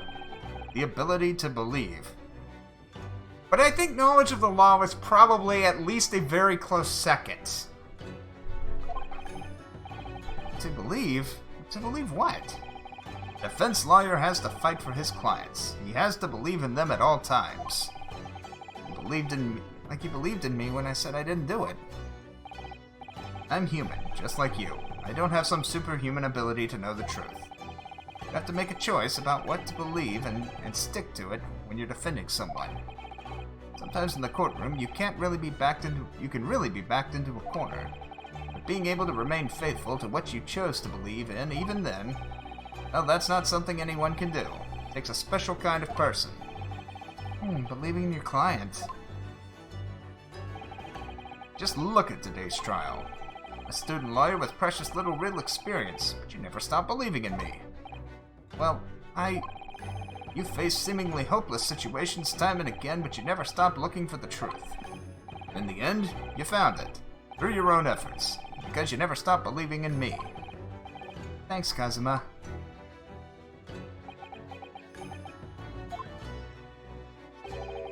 There's something I want to ask you, actually, Ryunosuke. Well, it's a favor, really. It's very important to me. I'm serious. What is...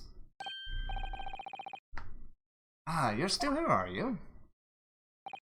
Oh, Inspector Hosonaga. I've arranged some rickshaws for us. Let's go. Thank you. We'll be right there.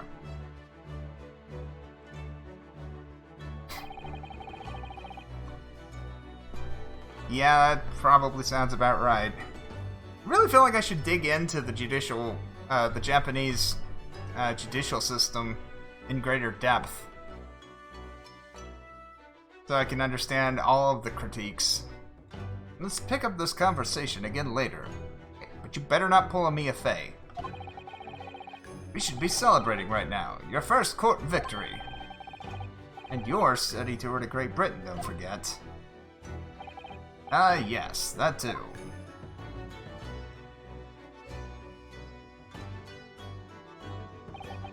So my very first trial came to an end. Kazuma, Professor Mikotoba, Susato-san, who acted as my assistant,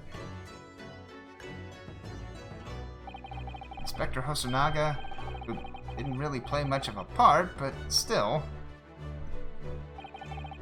Hey, he did. He brought the evidence. It's because of the help and support of all these people that I managed to get through that trial. But more importantly, Kazuma hadn't yet managed to ask his favor of me. Little did I realize how much it would change my life.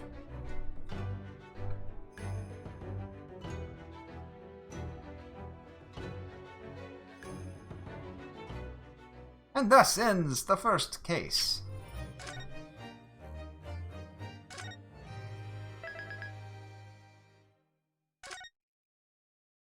Adventure of the Unbreakable Speckled Band.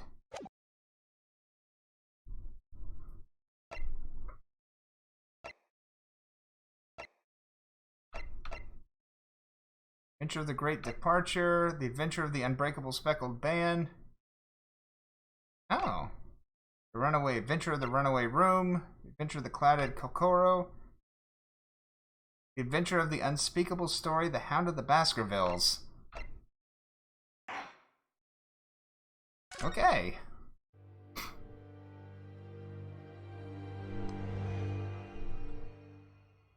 It seems so. In a corner of that small, dark room, Sholmes and I waited with bated breath.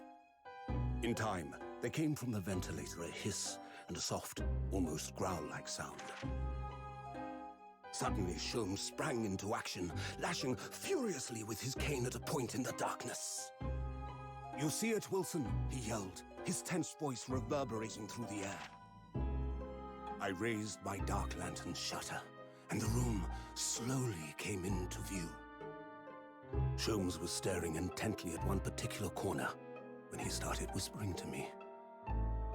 The victim's most perplexing final words. The Speckled Band. I believe this is the terrible coil to which you referred, Wilson. In front of us was an enormous adder, its fangs bared as it threatened to strike. It truly was the most terrible speckled band I had ever seen. I've read that story.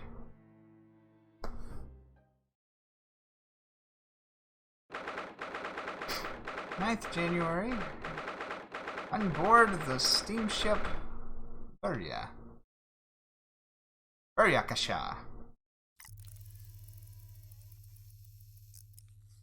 So then, let us unravel this mystery and discover what events led to this curious murder.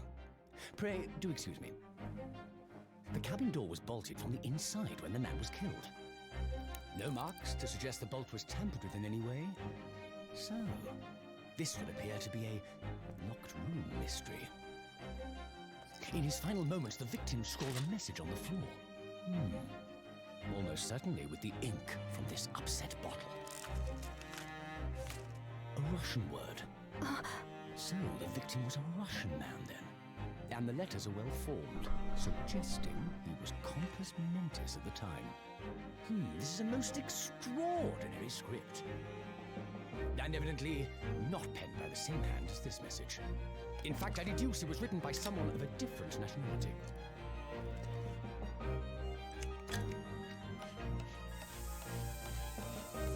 This This paper seal was placed just prior to the incident, by the victim himself, I would venture. Well, what have we here? Who are you, and what do you think you're doing here? No one must touch before maritime police come. We must wait! Shh. That won't be necessary. You see, in less than 5 seconds from now, I will reveal the killer to you. What? Don't be absurd. This is murder. I need cabin locked from inside. Ah yes, the locked room. But that mystery is paper thin. You don't mean the culprit is in there? Who are you, and where have you come from? I'm a great British consultant detective, the only one in the world. Herlock Sholmes. I presume you must have heard of me.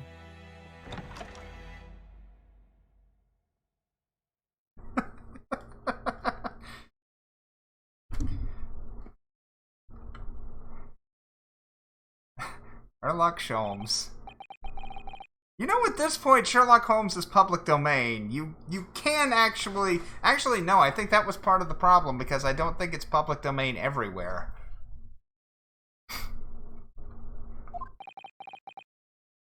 What's going on? Not right here. Up in the air.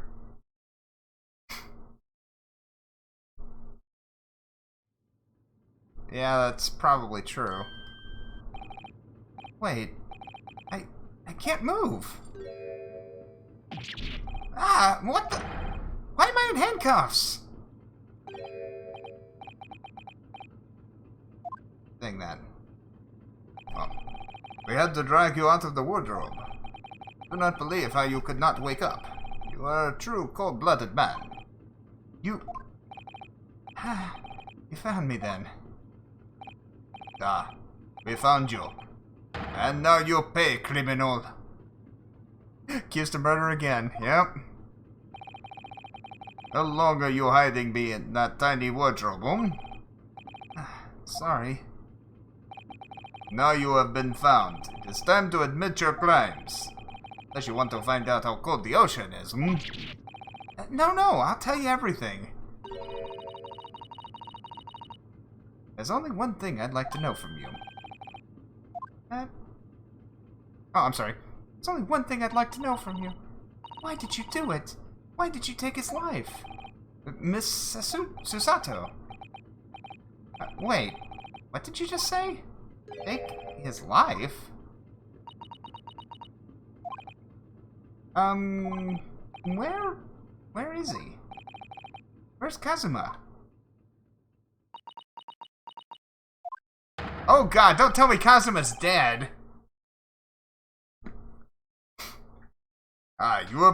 You pretend you do not know. You are a wolf in a sheep's pelt. You are the killer. Do not try to make excuses. What? Kazuma-san's body was discovered not long ago. Damn it, you did pull a Mia Fey! I explicitly told you not to do that!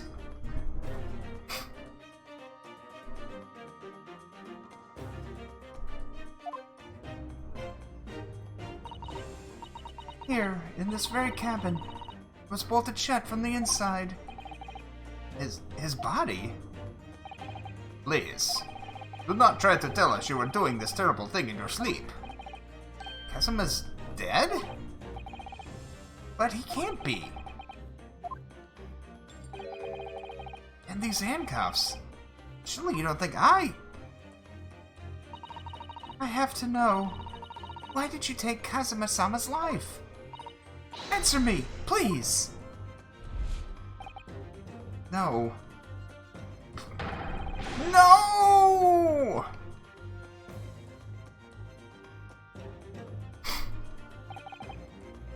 Kazuma. Just 2 short weeks ago. Sure about this? Won't we get in trouble? Don't you find it fun being a stowaway? Besides, how else could you come to England with me to study? Really something else when they brought your luggage in here earlier, though. And that Russian crewman just tossed your traveling case onto the floor. It's gonna die. Yes, I still quite believe that. I didn't think you'd be able to fit inside. I really didn't think you'd be able to fit inside my trunk. Must be even less of a man than you look. Hey, honestly, I thought I'd broken every bone in my body. Well, it's about 50 days until we dock in Great Britain. Find yourself to my cabin here. I don't expect anyone will discover you. I hope not. Feeling those Russians wouldn't be very forgiving of a stowaway. They're a sturdy bunch, that's for sure. I want to know is, why do we even need to keep it a secret from the young lady? From our faithful judicial assistant Mikotoba, you mean? From your close friend, more to the point. Surely we could confide in her, couldn't we? At least she'd give me away. No, but if she knew what we'd done, make her guilty by association. It's best that only you and I know about this. I suppose so. Anyway, it's about that time the steward was supposed to come and clean the cabin. I know it's cramped, but you'd better get in there, I think. Won't be for long. Anyway, compared to hiding inside my traveling case, it'll be a breeze. Yes, but what if the steward decides to open the wardrobe for some reason? I'll be in for it. Stop worrying. I'll tell you what, why don't you write "keep out" or something on this piece of paper? What? Then I can stick it over the wardrobe doors once you're inside. Oh no. I've only been at sea for about 15 days. What does have happened? We're supposed to be going on this adventure to England together. We leave you at the next port. Stay quiet until then. You won't make more trouble for yourself. Murderer. No, I'm not a murderer. Ah, you said before. You said you admit everything about your crimes. No, that's not right. I mean, yes, I did stow away on the ship, but murdering my best friend? No one else could have done it. Admit the truth. Susato-san. Please, tell me what happened. I need to know. Very well. There is something I would like to ask of you, too. Those eyes. It's like she's ready to destroy me. It's getting worse by the minute. What I do is try to find out what really happened. He really has been killed, hasn't he? This isn't just a bad dream. And these handcuffs, they think I did it? You think I'm Kazuma's killer? When they found him, the cabin was locked from the inside. What do you mean? There's no access to the cabin via porthole window, and the bolt on the door hasn't been operated from outside. In other words, after the crime, the culprit couldn't have escaped these four walls. Well, I can see a way they could have done it. What? Or to put it another way, the culprit could only have been somebody inside this cabin. You have some other explanation. It's impossible. Well, I mean, I've read the Adventure of the Speckled Band, so I know how it happened in there. I'm assuming something similar happened.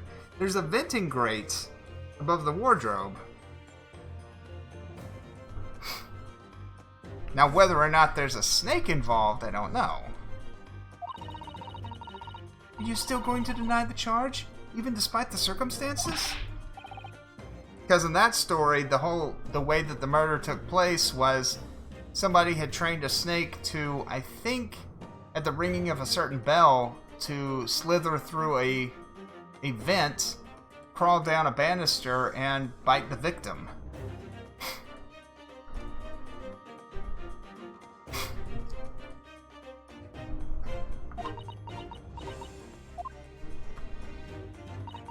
I mean, it's a well-known story, so there's definitely more to it than just that, but I suspect the vent plays an important role. The cause of death is still undetermined. Don't know how he died? The ship's doctor is examining the body, but of course, he has no post-mortem analysis experience. I don't suppose we shall learn more until an expert has been consulted at our next port of call. So presumably that means no obvious external signs of injury then? That's true, yes. Can't anyone tell me what actually happened here in this cabin? I don't understand it. Why would anyone want to kill Kazuma? Presumably that's something you know the answer to better than anyone. Please. Whatever you say, you were here in the cabin after all. Well, yes, I was, but he would always wake before dawn and do his training first thing in the morning.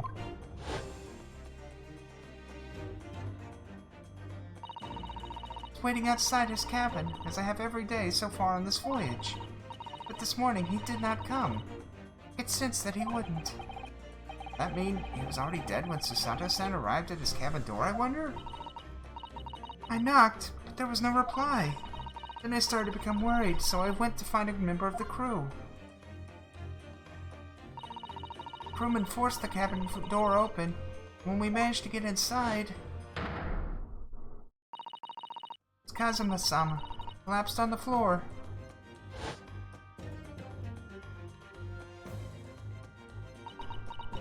I wonder what he wrote in Russian.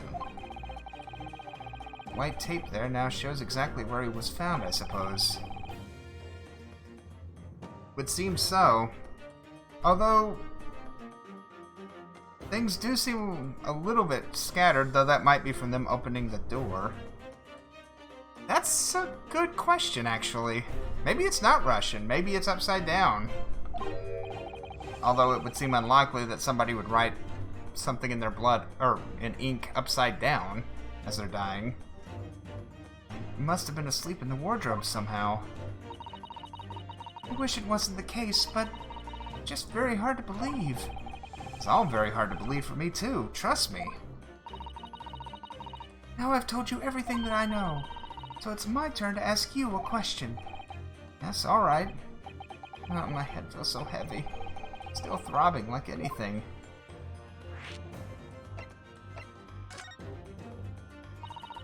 Why are you even on board this ship, Naruhodo-san?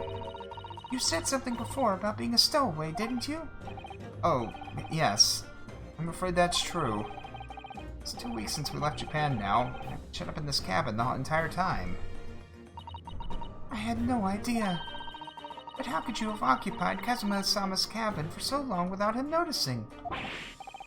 No, that would have been impossible, obviously. Yes, of course. Kazuma invited me. He wanted us to go to England together. He actually asked you? But why? I'm afraid I don't really know the reason myself. I don't understand. Oh, that's true. It's entirely possible he didn't write it. After all, we've had that happen before where, oh, they wrote something in their blood. Actually, they didn't. Kazuma, why do you want this? What's the real reason? Why go to such extreme lengths to smuggle me into England with you?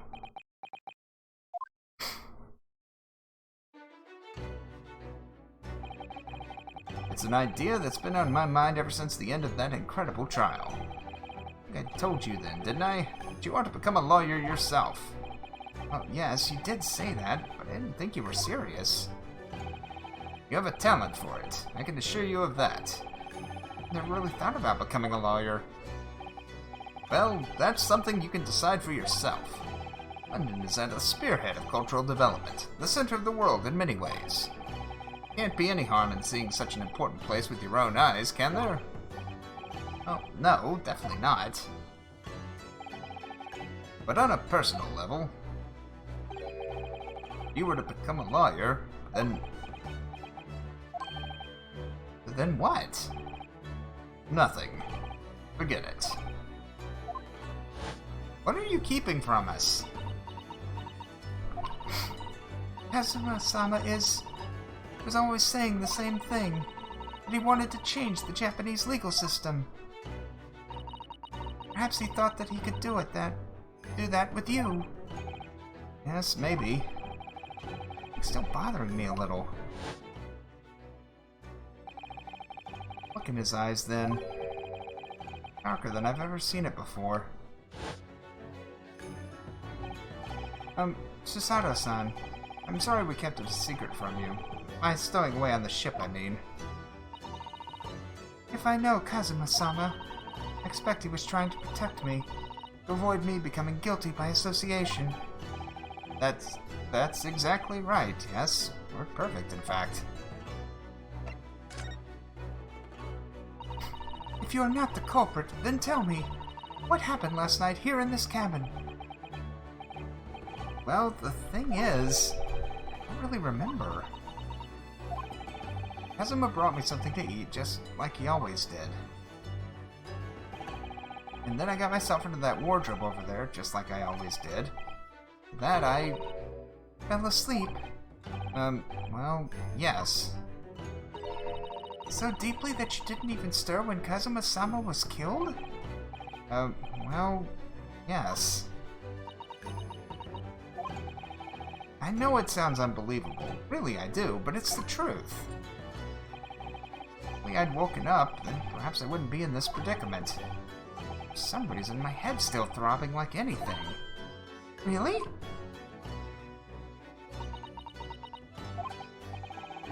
Is something wrong? Oh, no, it's... Please, forget it. Susato-san, you have to believe me. I didn't do it. It's entirely possible. I really don't want to doubt you. The trouble is, someone else who could possibly have done this.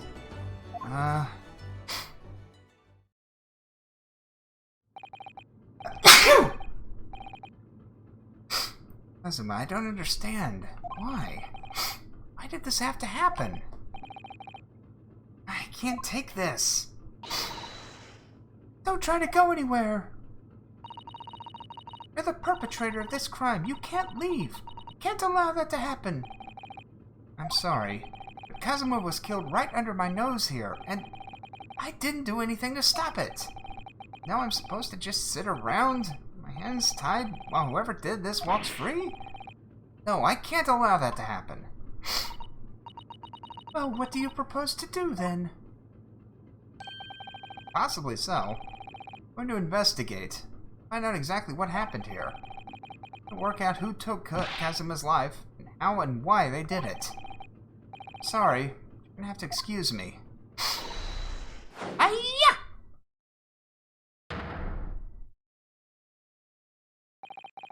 What the?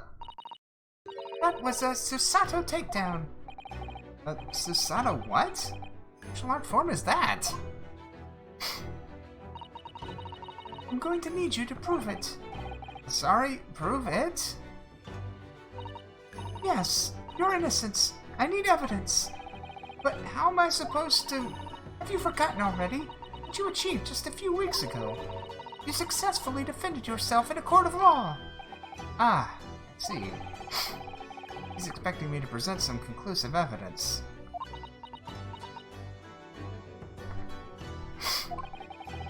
Get Susato-san to believe me. There was some evidence right now that proves I'm not guilty of this awful crime. Well, actually this does. You can see the remnants of the glue we used to stick this over the wardrobe doors. Although it wasn't proper glue, of course. Didn't have any of that with us. So I pulverized some rice into a paste to use instead. Stowaway like me, every single grain of rice represents precious rations. I spread it as thinly as I possibly could. Didn't bear to waste any. This is the paper seal I wrote for the wardrobe. I remember really working hard to make it. I'll never forget how Kazuma reacted. Expect the Russian crew to be able to read that? He said. Still, people would get the idea. They couldn't read it, so we used it anyway. And it worked. I don't know if the crew thought it was creepy or what, but no one opened the doors. Yes! Tell me, when I was discovered in the wardrobe before, Was this piece of paper stuck over the doors? Oh, yes it was. I remember clearly. Thought so. Kazuma always put it in place whenever I went to sleep in there. Just in case the cabin steward or another crew member decided to look inside.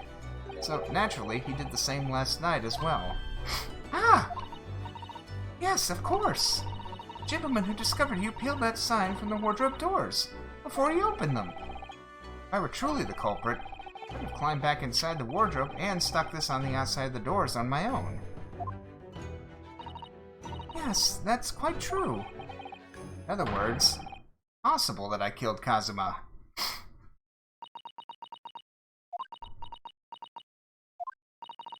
Well, even if you are sprawled hopelessly on the floor, I can see why Kazuma-sama thought so highly of you. Thank you, Susato-san. No. Now, do you think you could possibly help me up? Having that conversation sprawled out on the floor with her upside down over us, that was amusing. Well, in light of that evidence, I don't see any reason why I should stop you from investigating in here at least. Thank you. So you finally believe me. I'm sorry. No. What? I'm not sure yet. Can't rule out the possibility that you used some sort of conjuring trick to put the sign back in position. Does she think I am a magician?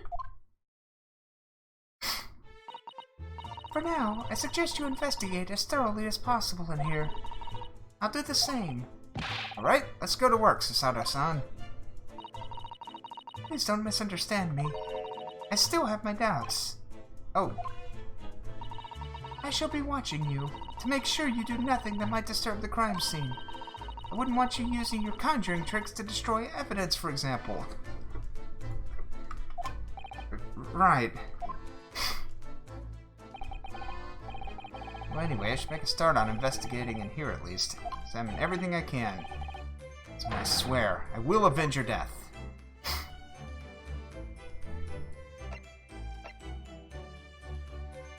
Now let's do some examination first. There are a lot of things in this room. Let's start with this. This is the rules of passage for travel aboard the SSS Burya. It's essentially a list of requests from the captain to all passengers on board. Passengers must not keep weapons or other dangerous objects in their cabins. Pets are strictly forbidden. Well, that was being broken.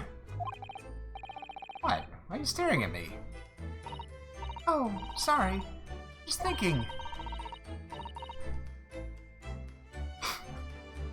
There's the food, knife, sword, bared, and the scroll. I think it's a tatami mat. Are you more of a dangerous object or a pet? Can't decide. Well, one thing's for sure. Either way, I wasn't supposed to be in here.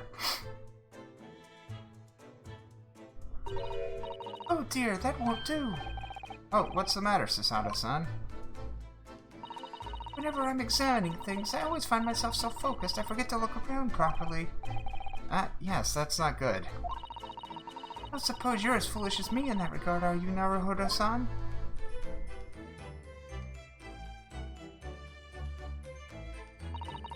I'm sure you're careful to look all around using the... aren't you? Now let's investigate all corners of this cabin. Yes, let's do that. My field of vision has been rather small until now.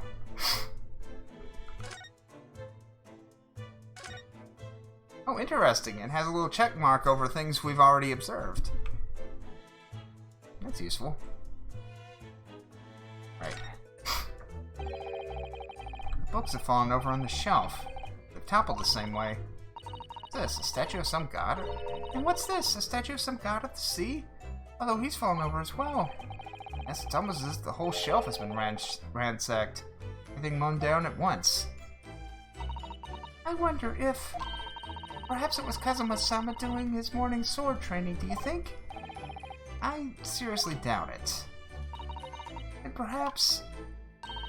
it was you, Naruhodo-san, in a fit of rage. Bothered leaving the wardrobe just to mess a few books up in a statue. Maybe these things have been thrown around have anything to do with the case, I wonder? Well, I'll just set everything straight again. I don't like to see a mess.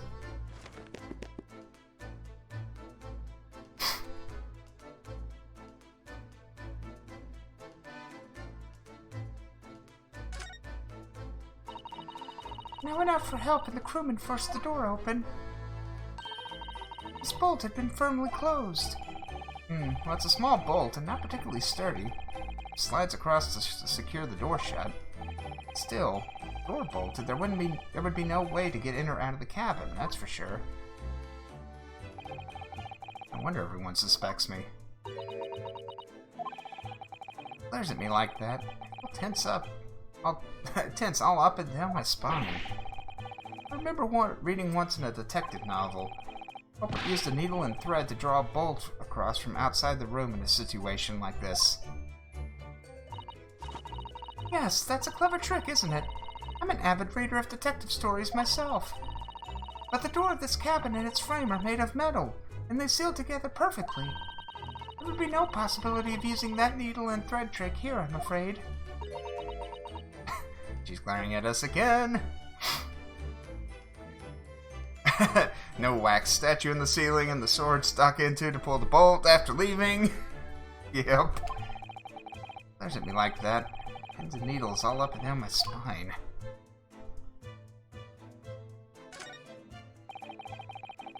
Perhaps I should see what this Russian crewman thinks of the scene of the crime. Excuse me. What? I was wondering how it's going. The investigation, I mean. Grandmother told me Japanese people do not make jokes, but it is not true, I see. Sorry? The criminal asking investigator for information about his crime? Really funny. Oh, it wasn't supposed to be a joke. He doesn't appear to be laughing either. He's convinced you're guilty. He might have useful information, though. I have to keep trying. So, last night, did you notice... We should check to see if elsewhere seesaw effect happened. Did you notice anything out of the ordinary at all? Niet. Of course not. Now go back to corner of room and make silent. Say no more to you. They had a nerve? For a minute there. A little flustered.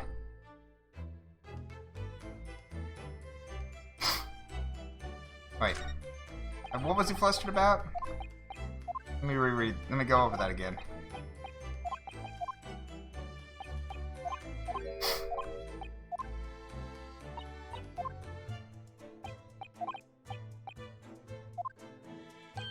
He noticed something.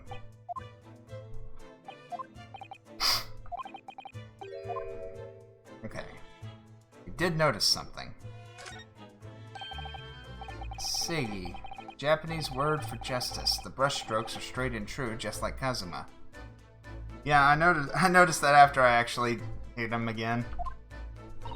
Yes, his calligraphy was always a reflection of his heart. Yet you really look at those characters without feeling shame, knowing who drew them so thoughtfully. Of course I can. I mean, I'm innocent, so why shouldn't I be able to?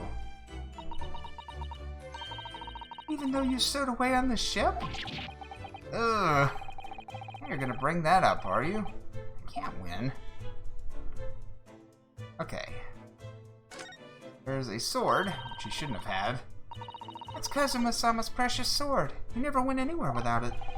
Yes, he was always saying that a Japanese man's katana is a soul. I believe he had to work very hard to convince the government to allow him to bring it on this trip. Suppose that shows just how important it was to him. Now he's gone. Don't let his spirit go just yet.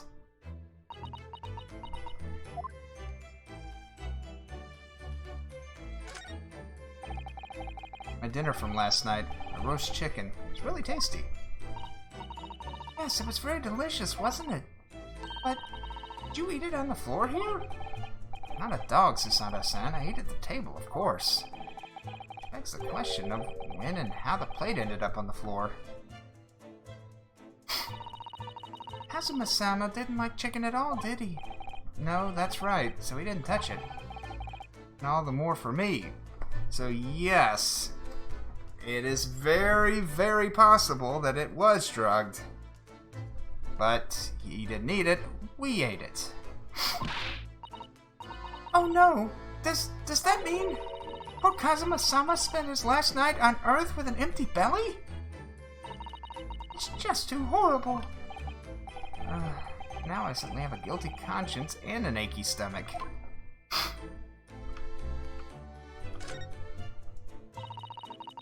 Nothing on this table at all. The plate and cutlery are all on the floor for some reason. Yes, it's strange. Last night when I went to sleep, I'm sure everything was still. No, wait a minute. What is it? That's funny. I can't seem to remember anything about what happened after dinner at all. So then perhaps you are responsible for what happened to Kazuma-sama. No.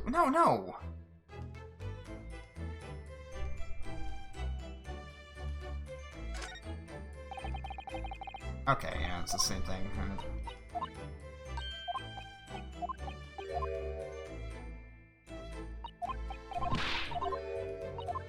Okay, there we go. Let's see. What's this? What is that? What do you think this is? Looks like a broken piece of glassware. The thing was, it appears to have been broken clean in two. The glass is such a beautiful color. It looks like a cute little Netsuke fastener from a kimono outfit. I'm not sure that sounds like Kazuma. He wouldn't have secretly carried a cute little trinket like that around with him. Would he? The mark beside it. What is it, I wonder? It has sort of a brick-like hue. Yes, you're right. It is the color of brick, isn't it? No, I don't see anything of the same color anywhere else in the cabin. Curious. Very curious.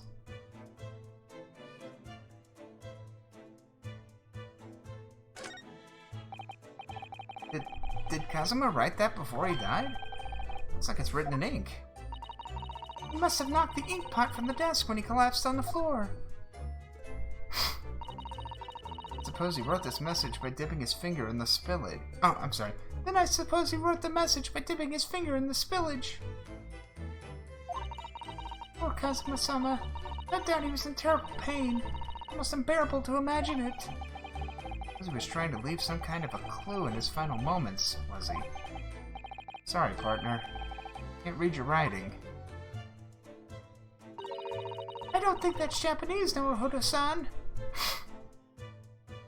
That's a good question. What? What language is it?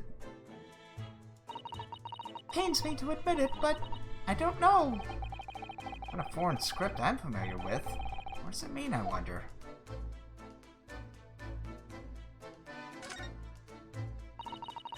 That's a very large traveling case, isn't it? Yes, it carries a lot of memories for me. Memories? What do you mean? Well, that's actually how I stowed away on this vessel. Right on board inside that case. Ah, yes. I see it says, "This way up," in Japanese. Which, in hindsight, I should have realized the foreign crewman wouldn't have been able to read. Just turned over and over and over, and was tossed on the floor in here. Oh dear, being a stowaway isn't as romantic as it sounds. Well, it was less painful than a Susato takedown.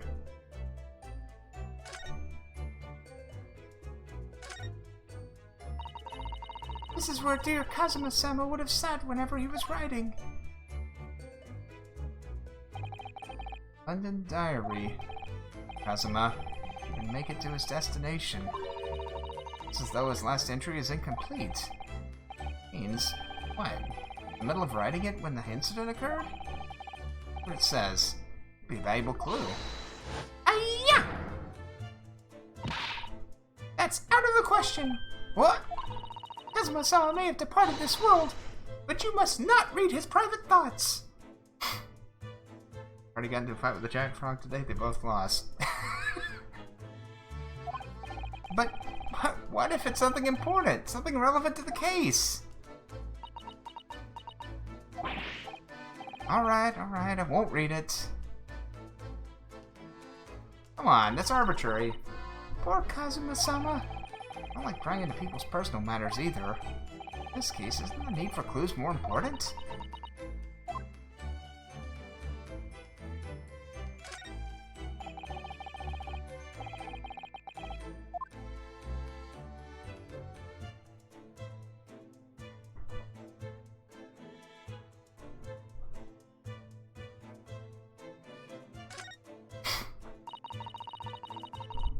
Yep. It's some 2 weeks since we set sail from Japan. There's a formula. A very simple formula. Everybody's a suspect. Yes, everyone's a suspect, although right now we're the prime suspect. Have you really been living in that wardrobe the entire time, Naruhodo-san? I think living isn't quite the right description. Oh, no, I suppose not. Although it must have been rather exciting making this voyage in your own secret hideout. Trouble was, I never knew when a member of the crew might come in. Yeah, those are hilarious. So, yes, I basically did have to live in the wardrobe. Last night was no exception. But because of that, you had no idea what was happening out here in the cabin? No, sadly not.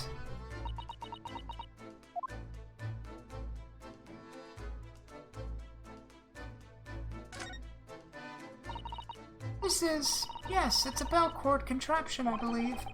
What do you mean, contraption? I read about it in a book I was studying that talked about life in Great Britain. Large households often have bell cords like this, which you can pull to ring a bell to summon servants. Really? That sounds almost magical. Shall we give it a little try? Yes! In the interest of cultural research, obviously!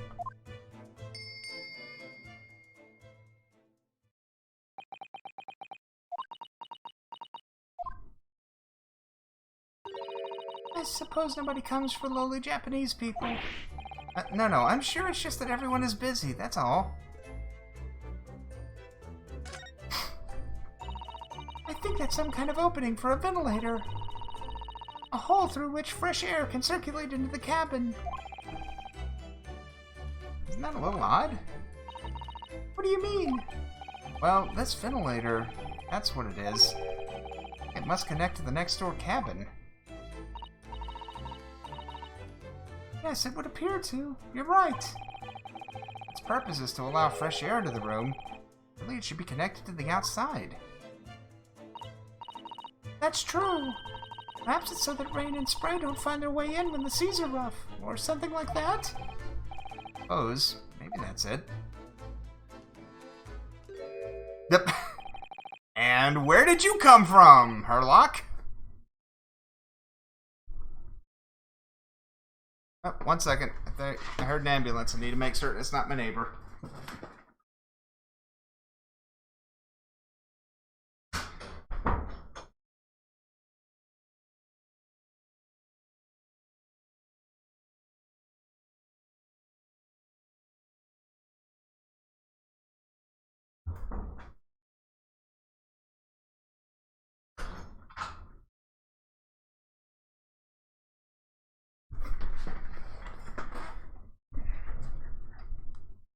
No, it was the police. They've come to arrest Ryunosuke.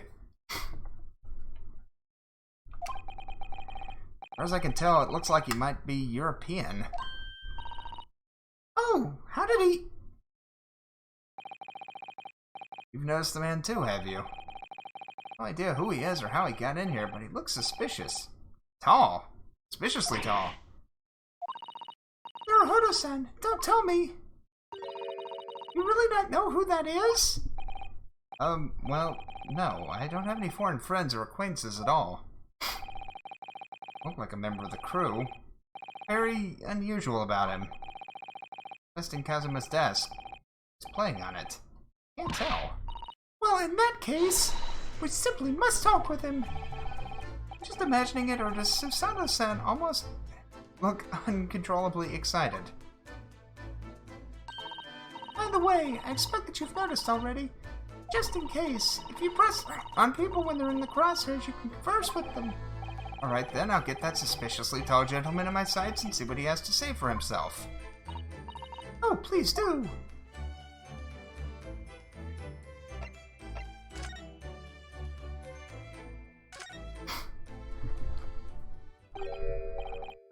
Excuse me. I don't remember how he sounded in the... Oh, I'm gonna try... I don't remember how he sounded in his voice clip. Excuse me, do you have a moment? Shh, this is a very critical point in my investigation.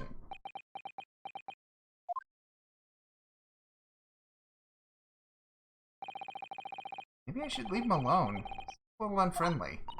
Yes, perhaps that would be for the best. Greetings! I hope I haven't kept you long. Ah! What exactly were you doing on Kazuma's desk just now?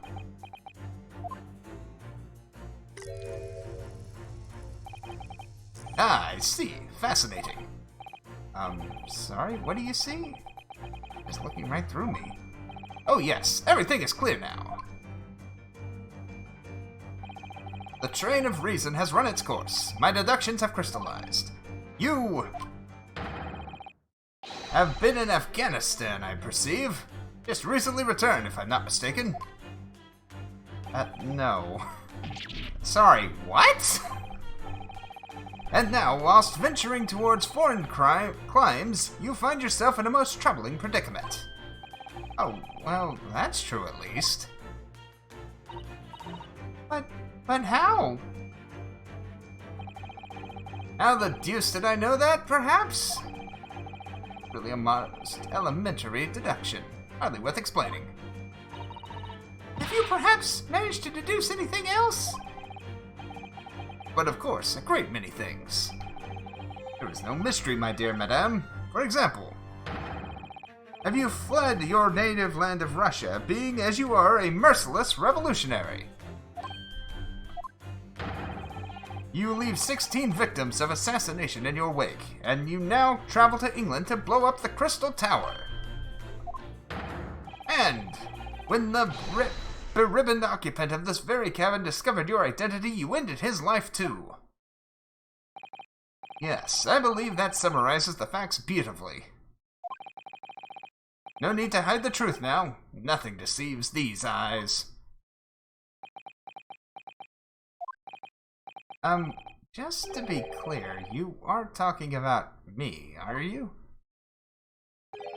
Certainly I am.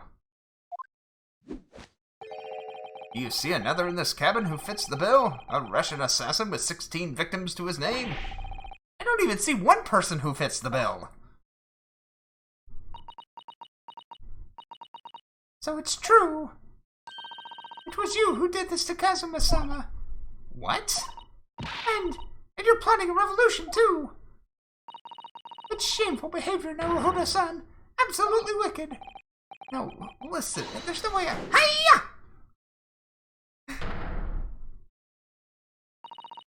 Now explain yourself. Tell me everything.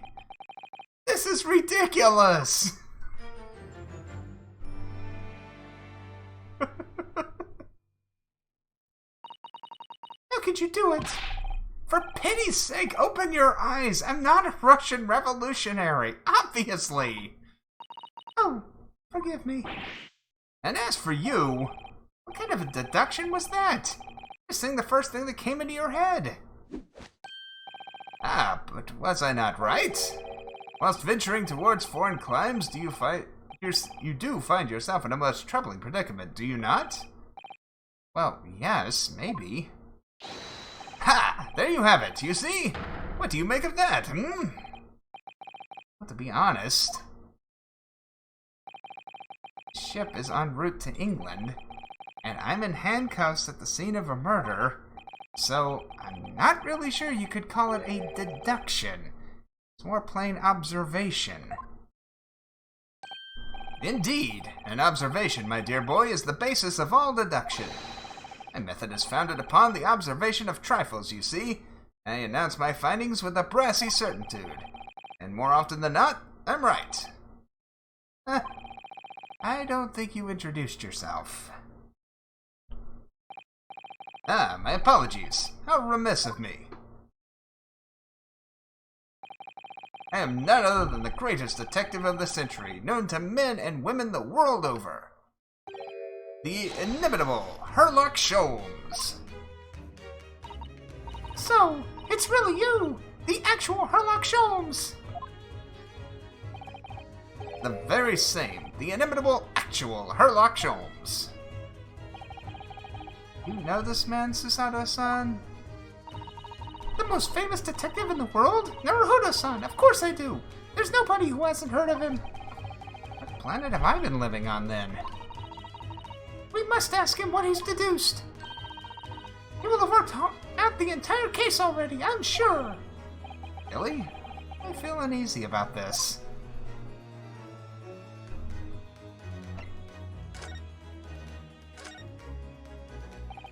So, you're a great detective, are you?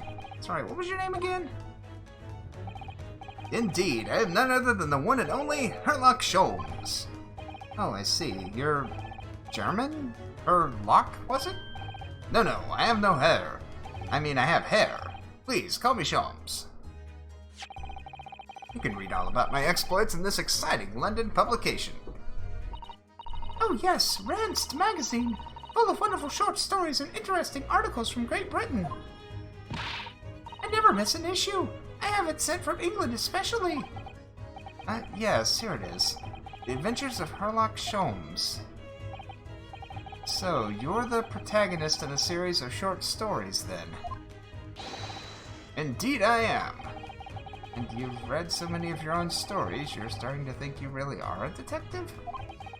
Make no mistake, I'm not the poor deluded fellow you take me for. Your inference is backward. Backward? Trusty biographer records my greatest detecting achievements and chronicles them in the magazine. That's true, they could use like a Hercule Poirot, but the time period would be wrong. Or would it? Yeah, it'd be a little off.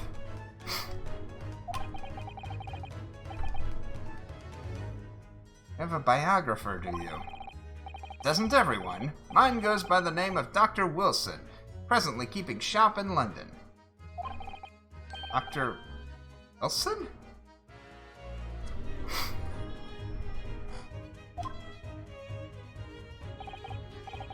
Oh. Okay. Either the man who died wasn't.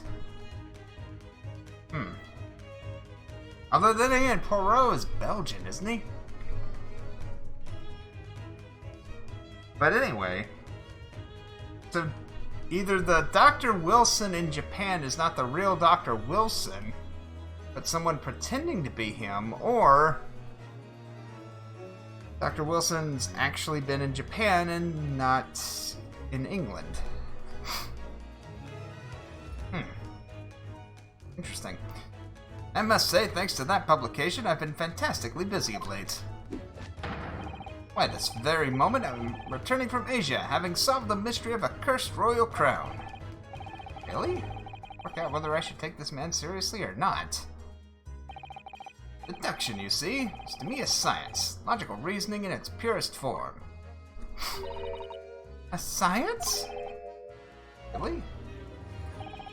The astute observer notices even the most subtle of reactions in his subject. Furtive glance, twitch of a muscle, slight inclination of the posture. Fingernails, arm sleeves, furrows in the skin. All these things are data. Right. The trained logician makes deductions from this data in the blink of an eye. The ultimate conclusion is, without fail, the truth. I demonstrated only a few short moments ago. Can you look me in the eye and claim that? So you see, I have a turn both for observation and deduction, and fame! That is what makes me the one and only Sherlock Sholmes.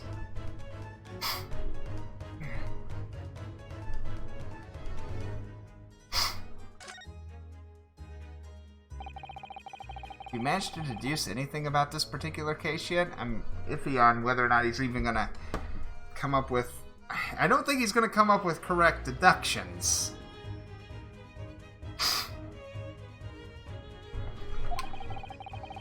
I managed to deduce anything, my dear fellow.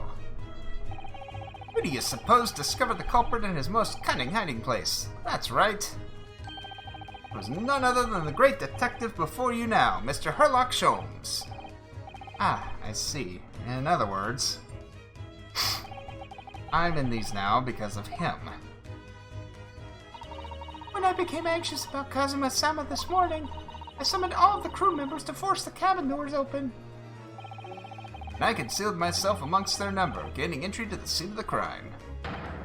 Yes, luckily for everyone, the great detective Herlock Sholmes was on board. And the handcuffs seem to be an excellent fit, Mr. Naruhodo. The very moment I laid eyes on the scene, 2 facts were immediately apparent to me. Oh, really? 2 facts, you say? Right? What would those be? Mr. Sholmes, tell us, please, what 2 facts were apparent to you when you came into the cabin this morning? Ah, yes. But first, let us be precise. The 2 facts in question were immediately apparent to me. Yes, I understand, but what were they? Allow me to elucidate. Whatever. The 2 facts I deduced from a mere momentary glance at the scene of the crime were as follows. Number 1, the cabin was locked from within, rendering escape of the culprit out of the question. Number 2, the victim was Russian and killed following a dispute with an acquaintance. Hold on, Mr. Sholmes. What makes you think the victim was Russian? Observe the dying message left by the victim on the floor.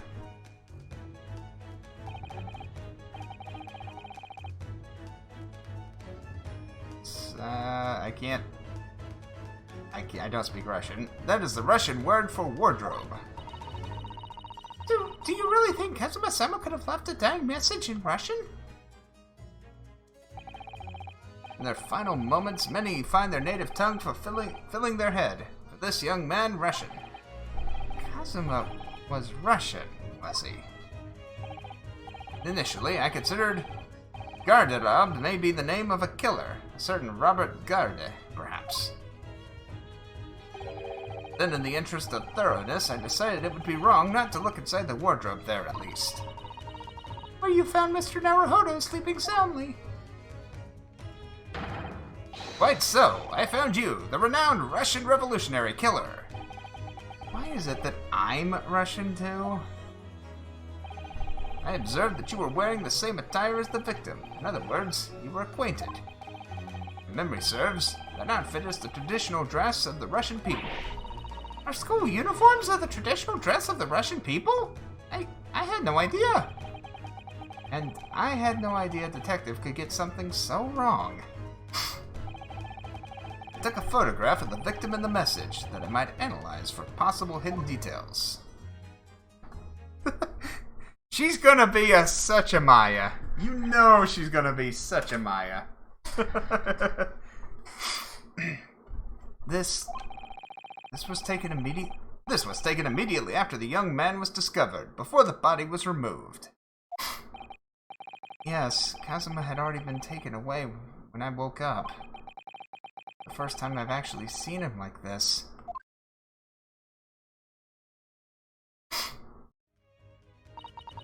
Are you alright, Mr. Naruhodo?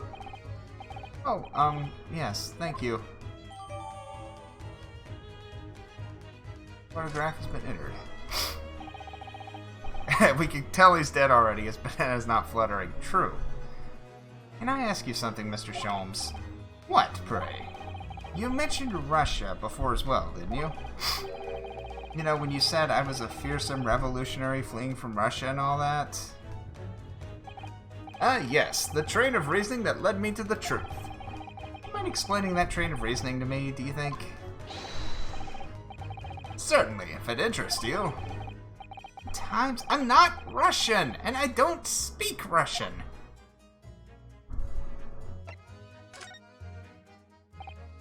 Can we talk about your deduction before the things you concluded about me, I mean?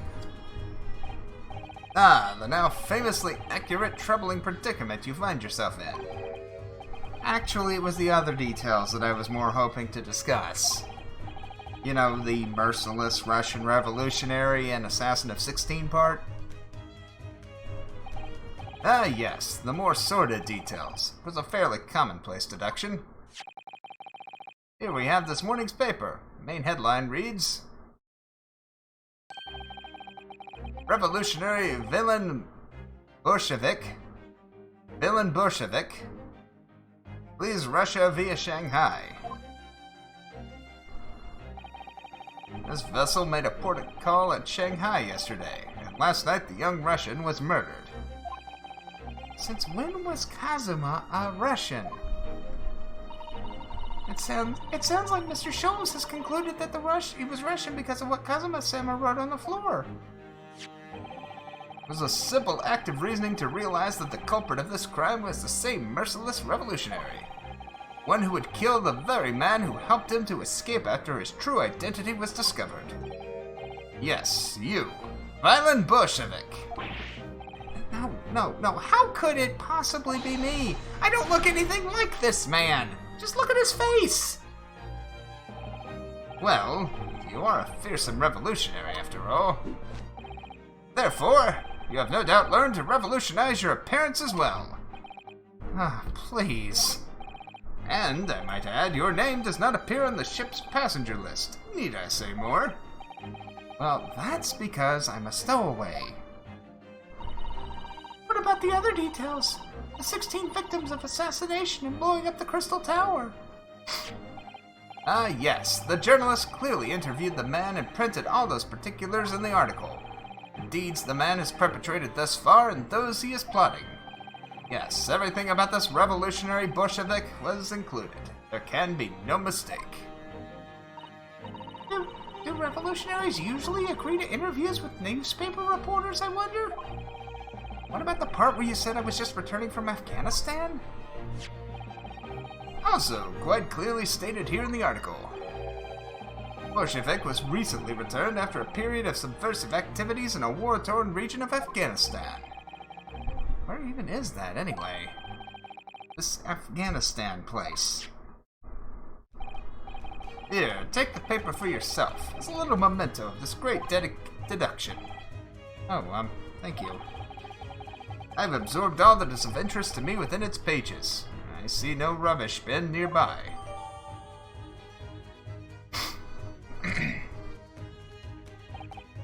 And you may find the article on the back page of interest as well. Back? Cast your eyes over it sometime if the interest takes you. You may need someone to interpret. All written in Russian. I'd hope to read it. I suppose it wouldn't hurt just to glance at the article. There might be a picture or two. Alright, let's take a peek.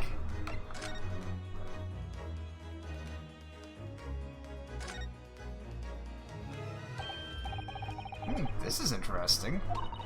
Have you found something relevant, Naruhodo-san? Well, no, it looks like it might be interesting. I can't read a single word, I'm afraid. No, nor can I, but look at this picture. Perhaps it's about a beautiful young Russian princess, do you think? She is very pretty, isn't she? I suppose you enjoy articles like this, do you? I don't know. I can't make any sense of it. Ah, I'm glad you noticed this article. Ah! Allow me to give you a short summary of its contents. Oh, thank you. Pops up everywhere, this Mr. Sholmes. About the disappearance of a young lady last night. Renowned prima ballerina of the Novovich Ballet disappears from Shanghai. During a performance in Shanghai, the famous dancer was reported missing. She is, of course, the talented young Nikolina Pavlova. Why are Russian names so hard to remember? It appears the woman was in costume when she was found to be missing from her dressing room, wearing the diamond tiara you see pictured, which is worth some 20,000 rubles. Oh, how much is 20,000 rubles? I have no idea, but I'm quite sure. Must be an unbelievable sum of money. Sada-san's eyes are shining like diamonds themselves. The tiara is the property of the Novovich Ballet. It would seem the director is beside herself with worry. Yes, I'm not surprised. The company is most anxious to recover both Miss Pavlova and the valuable tiara. We've requested international assistance at all ports with sailings to Great Britain. Would this be another case of a Russian fleeing his or her country? That seemed to be a Russian thing to do. I'm not even going to dignify that with a response, Mr. Naruhodo.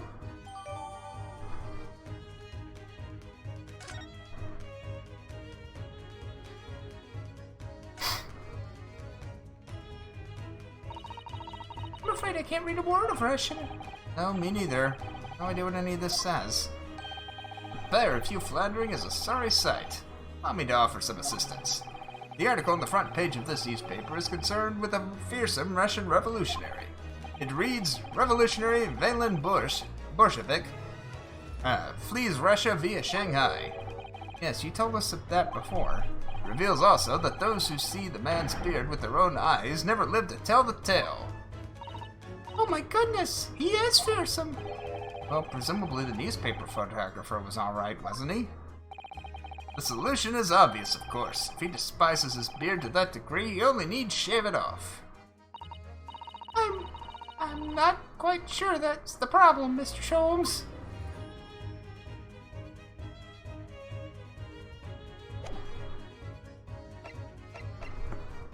Yeah, Naruhodo is not a Russian name.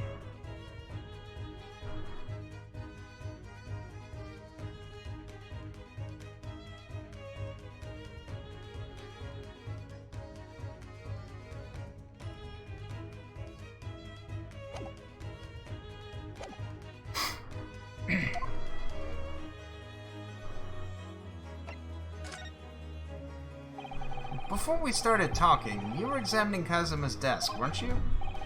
Kazuma? Ah, yes, the victim. Did you notice anything useful? Anything at all? Observe for a moment the desktop of the victim. We see that the victim was engaged in penning some text. London Diary. Kazuma was keeping notes of the trip. Ah, but I don't think you should read his private writings. It could upset people. Tragic. Something you ought to perhaps elucidate before the act of reading. You mean you've read it already? It is my business to know what other people do not. Yes, believe it or not, I know a smattering of Japanese. Oh, I see. Oh, you're about to know what a Susato takedown is. Sada-san, aren't you gonna throw the detective with one of your trademark takedowns? I'm sorry, Naruhodo-san. What on earth do you mean? Life is so unfair. Anyway, to return to the matter at hand, namely this diary belonging to the victim, it would appear the final sentence is incomplete. The author were cut short. Tell me, what is the nature of the writing? Pray, be precise as to details. Oh, but I thought you knew Japanese. A smattering, dear boy, a smattering. Sayonara, bonsai, mikado. Nado nado. Rest you're suitably impressed. But this diary is littered with complicated-looking characters of which I can read precisely none. Ha ha ha ha ha! All that showing off before then. If you would be so kind as to show me, I would be happy to read it for you, Mr. Sholmes. I'm much obliged, my dear madame. The final entry here in Kazuma-sama's diary consists of just two short sentences. The first reads, 1:23 a.m. I can hear a faint whistling sound. A whistling sound? These are very deep waters. Pray, go on. The second sentence reads, 1:35 a.m. What looks like some sort of speckled band is dangling from the ventilator grill. Speckled band? What on earth does that mean? I have no idea. I've never heard that expression before. The ventilator grill, you say? The man was presumably referring... The lattice here on the wall which connects to the adjoining cabin. Yes, the adjoining cabin. Okay, this is... That is in keeping with the Adventure of the Speckled Band, so I'm assuming it's not just going to be as simple as what happened in the Adventure of the Speckled Band.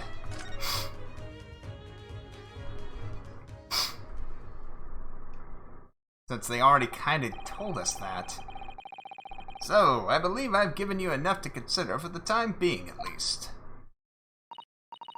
Do you have somewhere to go? As it happens, the victim's writing in his diary have piqued my interest. The matter warrants further investigation, I believe. If I am still too long, the seasickness takes hold. Oh, I suppose we're thinking of investigating the cabin next door, which the ventilator connects to. Great detectives are a curious breed. Our minds repel at stagnation. We crave mental exaltation. So yes, I intend to investigate. Hence, the truth will become clear soon enough. Do you think perhaps that we could go with you? No, that would be somewhat complicated. What? But why? A simple glance at your wrist should reveal the answer. Oh, these. After all, you're the prime suspect in this matter. No? No point trying to turn it into a question. You're the one who decided I was the culprit in the first place. Whatever do you mean? I have no recollection of naming you as the culprit at any point. You must be joking! You just said it only a moment ago! Dear me, you are clearly misguided. I'd have no cause to say such a thing. Well, actually, Mr. Sholmes, I did hear you say that too. You're quite sure? Oh, that's very strange. I wouldn't have said you had the face of a criminal, you know. Not really. So, what were you looking at my knees before? Some great detective you are. Well, anyway, that was then and this is now. What do you mean? What I mean, sir, is this. If you are the culprit, then you must play the part more convincingly. Roll over and accept your fate. Now he's just being plain rude.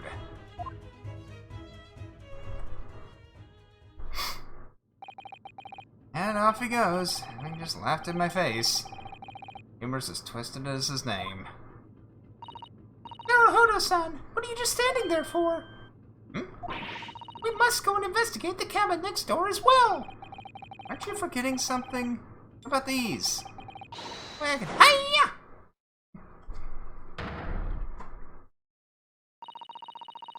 After Kazuma-sama spent his dying moments struggling to leave us a clue, you're willing to give up? You're just gonna roll over and accept your fate? You gave me any choice in the rolling over part.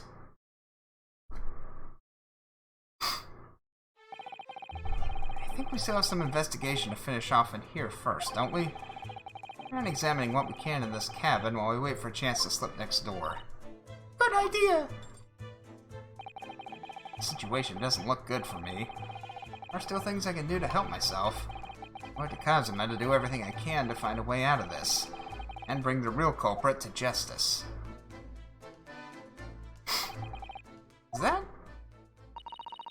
Is something wrong, Naruhodo-sama? Son? Oh no, it's just that stupid crewman standing by the door. I'm feeling like I've seen him somewhere before. Oh yes, you're right. He does look familiar. Excuse me, sir? Yes? What can I do for you? Wait a minute! I recognize that face. But it can't be.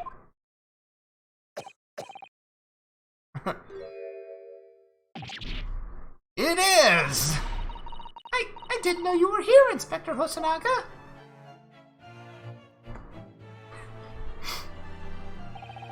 Hello again. What are you doing here? I think that should be my line. So stunned when I saw you, my heart stopped. Nearly stopped? I hope. Received some special orders to go undercover as a member of the crew and board the ship. Again? You certainly seem to enjoy undercover work, Inspector. If there's anything I can do to help you, please ask. Never expected to see this man on board. But perhaps his presence can help me out of this hopeless situation.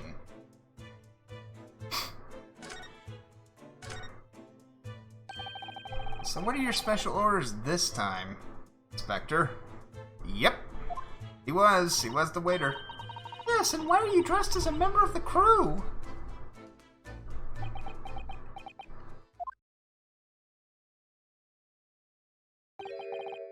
I'm so sorry. This is all my fault. I take full responsibility. For what? My orders were to act as Asogi-san's bodyguard.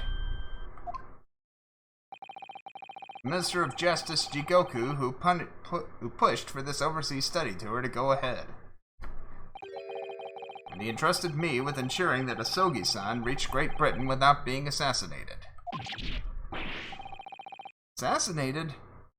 How could that have even been a possibility? I'm not sure.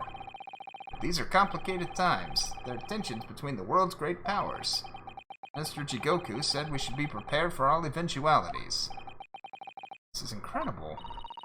I don't believe it. Kazuma-sama was assassinated? Obviously, we couldn't give Asogi-san a visible security escort. Which is why I'm undercover now, posing as one of the crew.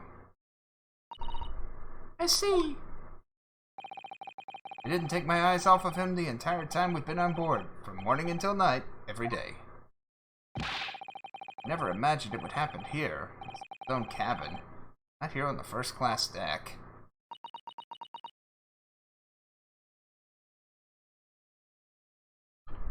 Oh, his is actually fairly easy to maintain. I just have to avoid slipping into several other voices that are of a similar register. I failed miserably at my assignment. Asogi-san is dead as a result. Oh, yeah, Susato, yeah. I'm a disgrace. All I can do is humbly apologize. Inspector, if there's anything at all that I can do to help now, say the word. Well, we need permission to investigate. Doing what we can to investigate Kazuma's death ourselves. I thought you might be. You didn't do it, did you? You're not the killer. Of course not. We'd really like to investigate the cabin next door. Yeah, so we need to be allowed out of this cabin. I'm sorry. What? Been deemed a risk to the ship's safety. Moved to even touch the handle of the cabin door? A stormy-looking seaman would surely snap your neck in two. Suppose I'm not just a stowaway now. I think I'm a murderer as well. Impossible. Give me something to work with, do you think? I'm going to need something persuasive. What do you mean? I had a solid reason why the next door cabin should be investigated, for example. Do everything I could to persuade the captain to allow it. Really, I'd lay my life on the line if I had to. I don't see how... There may be a way. What? Really? Think of how you tried to persuade me of your innocence, Naruhodo-san, by presenting me with a piece of evidence that you already had in your possession. Evidence? It's just the same as when you were in court. You must have done it many times during your trial. Simply select the present panel and choose some evidence that Inspector Hosonaga could use. So, evidence that would give us a viable reason to investigate the next door cabin, is it? Alright. I think I might know what we can use. See if I can present the detective with evidence he needs to persuade the captain.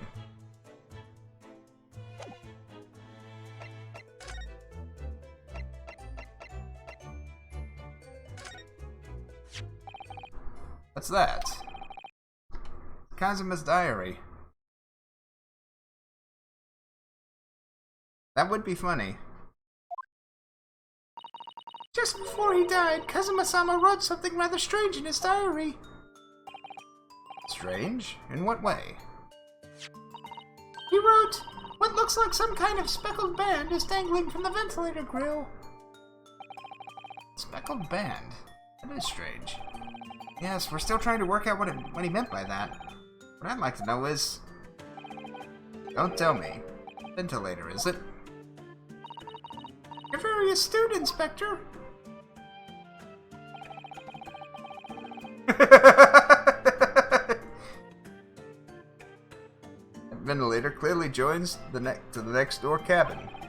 That's right. So if we can investigate in there, we might be able to work out what the speckled band was. Alright then.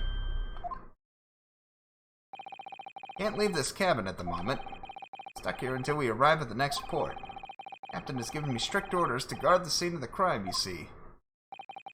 I have to entrust the investigation to you. Really? You're willing to do that? Yes, as long as you don't leave the first-class cabin area. I'm afraid I can't remove those handcuffs, though. But what about the captain? Aren't you going against his direct orders? I'm a man of my word. I promise you that I'll lay my life on the line if that's what it takes to convince the captain. After all, I failed to keep Asogi-san safe. It's the least I can do. Thank you. Let's seize the moment then, Naruhodo-san. Just select move and we can leave the cabin at last. Alright, let's see what we can find out.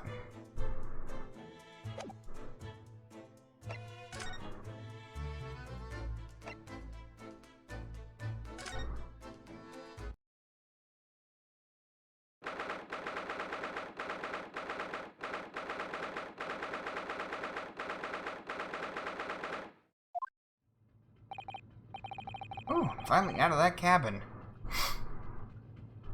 I suspect so. I have to admit, this isn't quite what I was expecting. Less spacious out here than I thought it would be. This is the most luxurious accommodation. Yes, indeed. Kazuma-sama was being sent on the study tour by the government. That's why I was being put up in a first-class cabin. Even still, this is about twice as large as my accommodation and steerage. Really? Be awful. Oh, look over there. The crewman keeping watch. He looks enormous. Even if he's sitting down. The door next to him leads to the second-class accommodation. Suppose he's making sure that no one comes in here who shouldn't. Suppose? Like people in handcuffs? Naruhodo-san, you look like a little boy visiting a toy shop for the first time. I'd have thought you'd be used to the ship by now. Been at sea for 2 weeks already. Well, yes, I know. But the thing is, inside Kazuma's trunk when I first came aboard. Since then, I've been shut up inside that little wardrobe. It must have been a very trying time for you. Please don't give me that pitying look.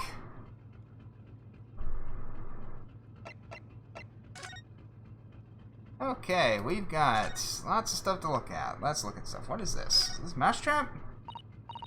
Ah, a trap for catching mice. Yes, we have plenty of those back home in Japan. They seem to be using a lump of chalk or something as bait. Let me see.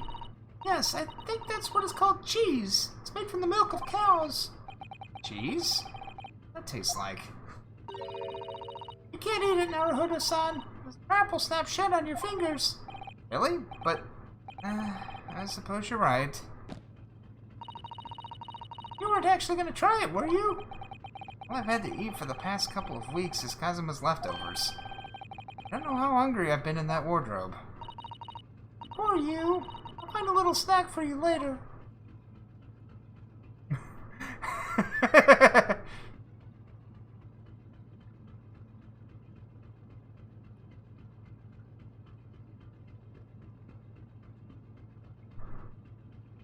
Doesn't look like I can... Oh, wait, yes I can.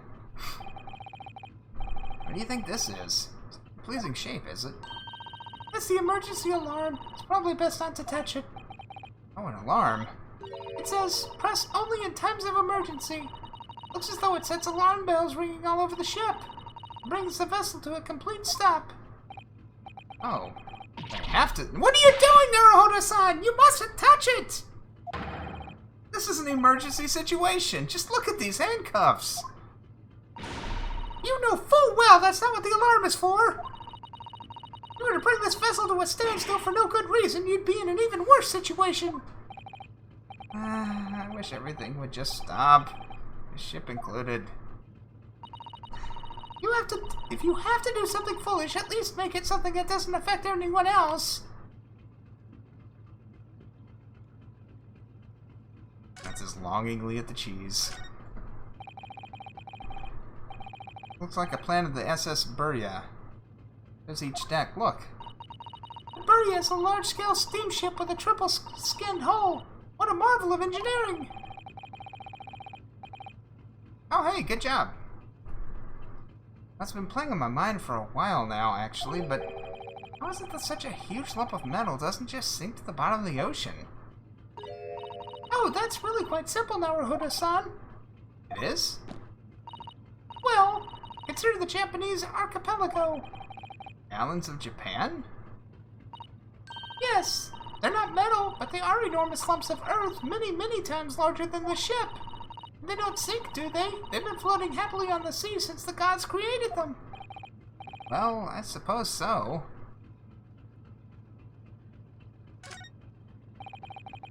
A huge book on top of the table there, and there's a pen next to it. Yes, that looks like the ship's log. Go have a little look through it.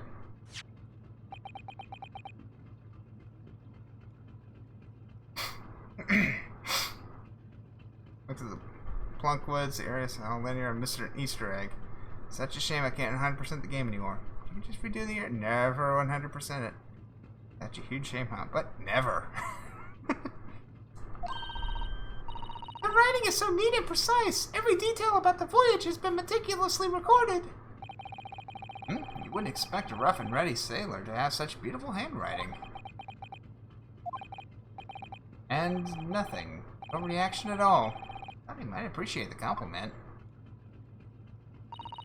I'm not sure that rough and ready is much of a compliment, Naruhodo-san, even to a sailor. Anyway, last night's log is mostly blank. Normally that means there was nothing to report.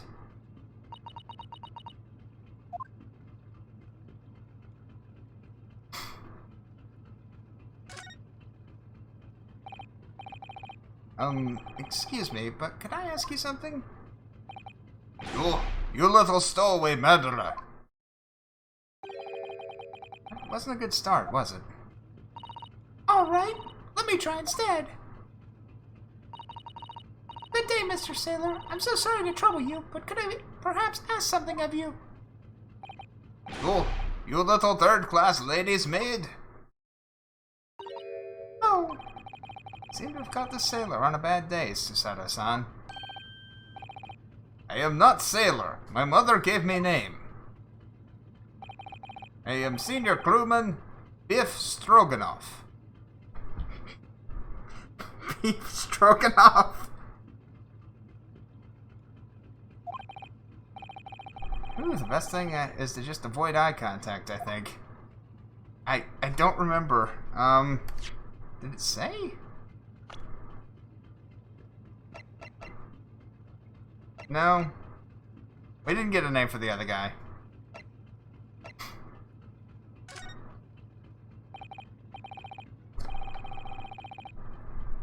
Maybe he's the speckled band. But no. Also, his neckerchief almost looks like a fish. Mr. Stroganoff, about this first-class cabin area.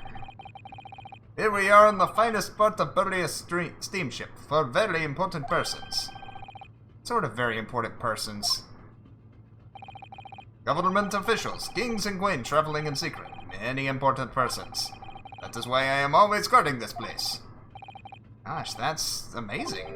But somehow I let stupid stowaway inside. I want to pick you up and throw you in ocean. But Stroganoff is not animal. Thank you?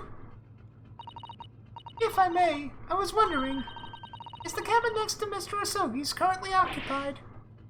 Ah. Susato-san, do you understand that? It sounded like da. I think it's probably Russian for yes. Or no. Genius. It is not permitted for you to visit other cabins without invitation. Well, it sounds like there's somebody in the next door cabin at least. Yes, it's tantalizing.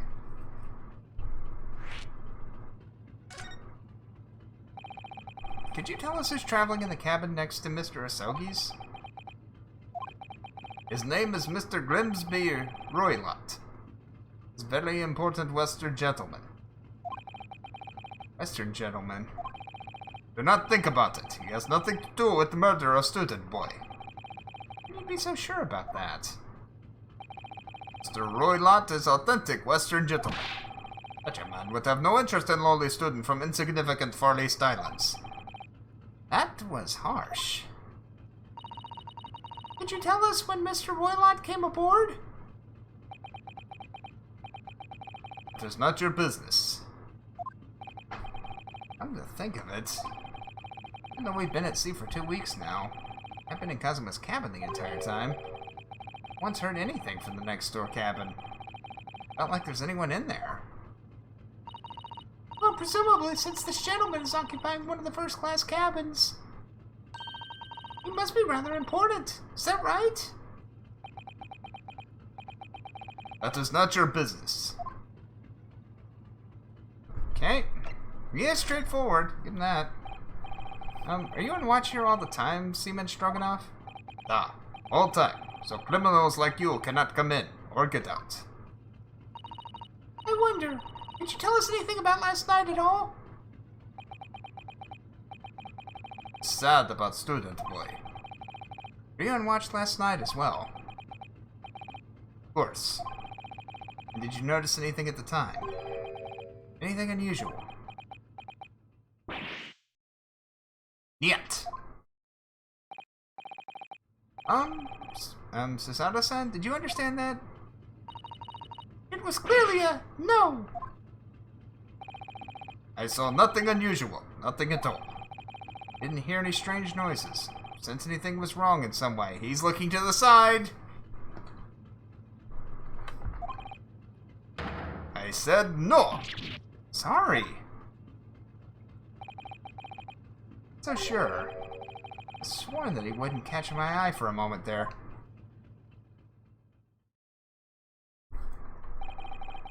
This is enough. I cannot say more now. Oh. It's time for me to report to Captain. You must return to cabin. Yes, alright.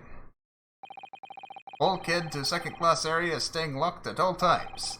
You escape when the lobster whistles on top of the mountain. Or as English say, when the pigs fly. Yes, I understand.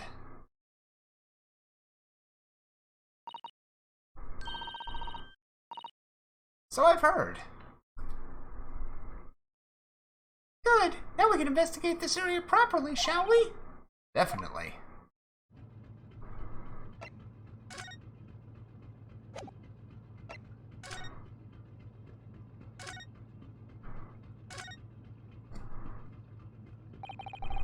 This is it. This is the cabin next to ours. The one the ventilator connects to. Yes, the ventilator from which Kazuma-sama wrote that he saw a speckled band emerging. Maybe whoever's in this cabin can help solve that particular mystery. Let's ask.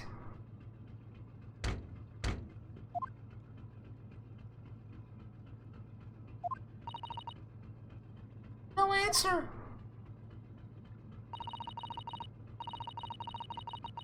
See, we're out of luck, it seems. There's no one in there to help with our inquiries. How annoying. Ah! What was that? It came from inside the cabin.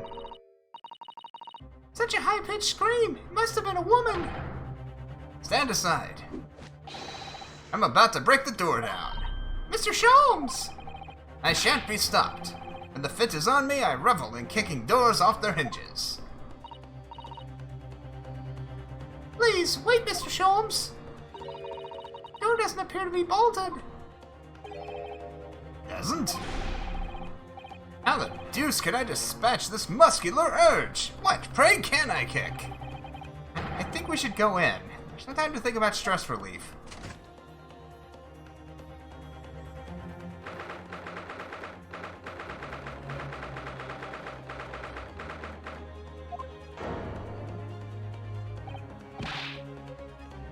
Who are you? Western gentleman? This man looks Russian to me. We heard a woman scream. Woman? Don't be absurd. As you can see, there's nobody but me in this cabin. True, this old man does appear to be the only person in here. But in that case, who just screamed? Get out, all of you, now! Please excuse the intrusion, but you're Mr. Grimsby Roylott, I believe? Yes, that's me. And you are? I'm the one and only, the actual Harlock Sholmes. You've heard of me, no doubt. Oh? I'm a great detective among great detectives. One who adorns the covers of popular magazines, no less. So I assure you, you may trust me completely. And uses that magazine like a business card. Detective. Do not trust detectives. I distinctly heard a scream emanating from within these walls. But there wouldn't appear to be a lady concealing herself within the wardrobe this time. So might I be so bold as to ask you to open that small traveling case? What? Don't be stupid. How could anyone fit in a small trunk like that? Well, it's quite fashionable these days, is it not? Traveling inside one's trunk. Don't look at me! Oh my! Did you see that, Mr. Naruhodo? Yes, this case just shook. Leave, now! Otherwise, I'll call the steward. So this is Kazuma's neighbor, Mr. Grimsby Roylott. Bad about it. Strange Russian man is hiding something. I couldn't agree more. Let's see if we can find some clues before that burly sailor returns.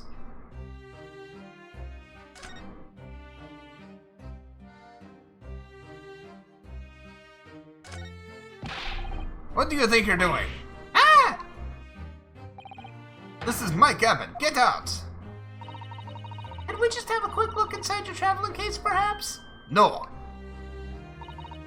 Ah, what a pity. I think we're out of luck. I think you're right. There doesn't appear to be anything more we can do. I agree, but there may be someone else who can help.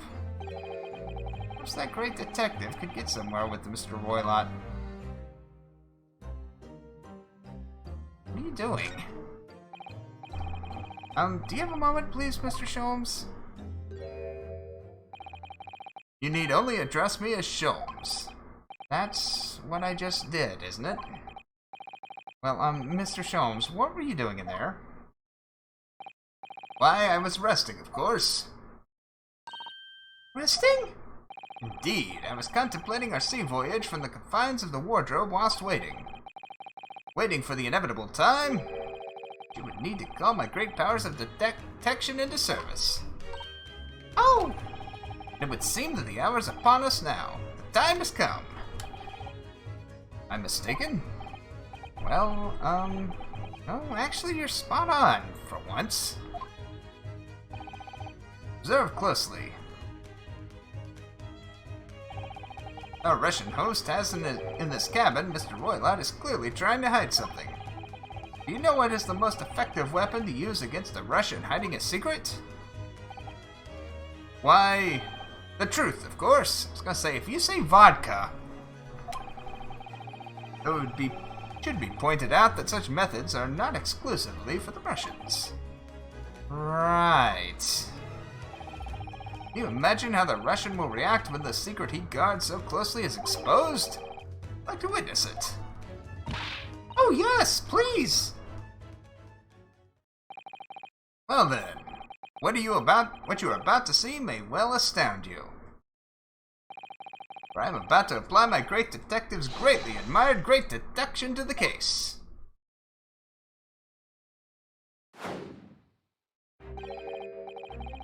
Could this man be a more hackneyed portrayal of a dubious Russian, I ask you? What? From time to time it occurs to me. Is the fellow dubious on account of his Russianness, or Russian on account of his dubiousness? I really don't think either of those things should be occurring to you, or anyone.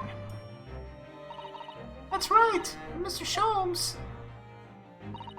I know this man's beard and dark glasses are hard to ignore, especially on the first meeting, but I once read, it is a capital mistake to theorize before you have all the evidence. It biases the judgment.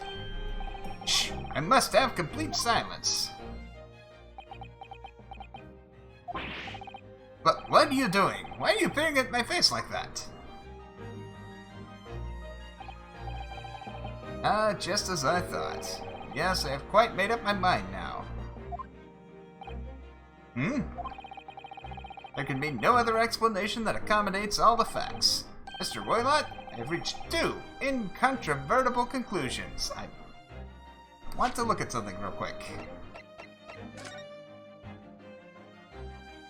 The nose doesn't look right. Although it could be a fake nose.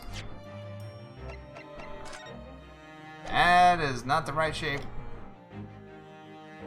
What do you mean? Number one, your true identity? That of a villain. Using those shears, you're about to end the existence of something most dear. Are you not? And number two, the other conclusion I have drawn, you are, at this very moment no less, in the midst of committing a most grievous crime. Beneath that beard, your mouth quivers with nervous tension as you realize you have been discovered. Does it not? Ah! Oh, Naruhodo-san! I never imagined I would witness one of Mr. Sholmes' great deductions with my own eyes. That was a great deduction? Nothing can deceive Mr. Sholmes. In a single glance, he can deduce all there is to know about a person. What? What ineffable twaddle! Oh yes, I've read about it countless times in the adventures of Sherlock Sholmes. And now I've experienced the astonishing impact of his great deduction firsthand. This is like a dream come true! I can hardly believe it, but all the color has drained from Mr. Roylott's face. It's like somehow both of Mr. Sholmes' conclusions were right. How could you? How could I possibly know such things, you wish to say? Very well then. I shall elucidate, I shall explain how it was I arrived at this pair of conclusions. So do I cordially invite you upon a journey of logical discovery. Let us board the train of reasoning. Put plainly, let's work through my deductions together.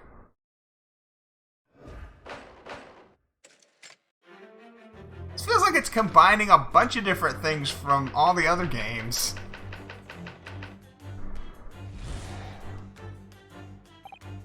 We're doing logical deductions like Edgeworth.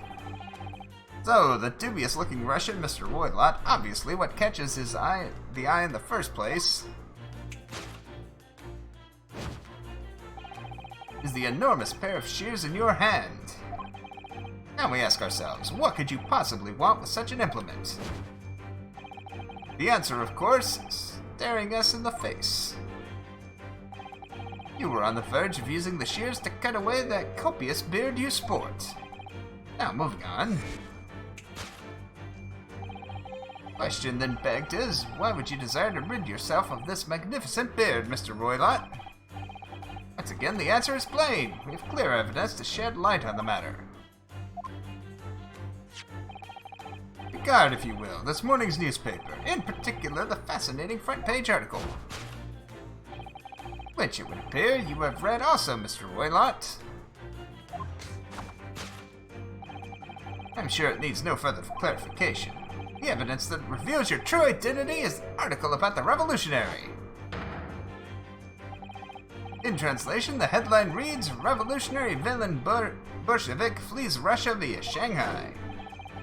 Cannot fail to observe the subject of the article possesses an extremely copious beard.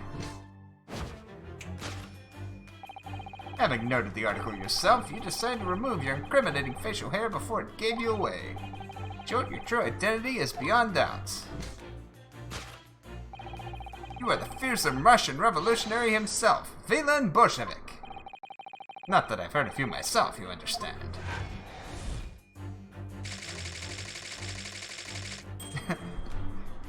Yep, it is stupid and silly, but very well done. I'm enjoying this. Now, as for my second conclusion. You are, at this very moment, on the brink of committing a most grievous crime. And the proof of this crime, over there. Oh yes, Mr. Roylott. Taken unawares, people have a propensity to let their eyes stray, you see. Ah. And I assure you, the eye speaks so much more eloquently and honestly than the mouth. He is so pompous, I love it. The answer we seek lies where the furtive glance falls. The proof of your crime sits before our very eyes. Yes, that traveling case. This time, I think that the case be opened and its contents laid bare. No, I refuse. What can you possibly be concealing inside, we ask? By my estimation, a young lady, perhaps. One slight enough to fit therein. Don't be absurd. And what, pray, would be the identity of this young lady in the traveling case? Dear me. We are not well suited to a life of crime, are we? Your careless coup d'oeil betrays you. Once again, we need only follow your furtive glances to find the answer. Yes, the reason you refuse to open your traveling case can equally be found in the pages of this newspaper. There is another, most stimulating article. If we turn from the fleeing revolutionary to the back page. Renowned prima ballerina of the Novovich Ballet disappears from Shanghai. Such a headline could lead us to but one conclusion. Your crime is that of abduction. According to the article, the young lady's name is Nikolina Pavlova.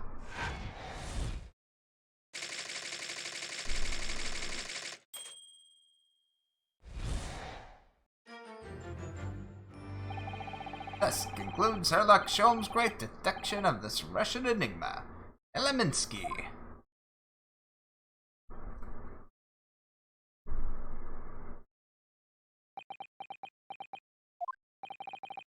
Susato-san, that wasn't one of the great deductions I've been hearing so much about, was it? No, the stories are full of Mr. Sholmes' brilliant deductions, you know. But that did seem a little different somehow. Excuse me, Mr. Sholmes, could you come over here for a moment? Ray, what can I do for you? It's about your deductions. Would you mind? None at all. Go on. Well, to start with, there's the newspaper article. I think we had the same discussion before, but these two men look nothing like each other. Ah, yes, I recall our discussion earlier.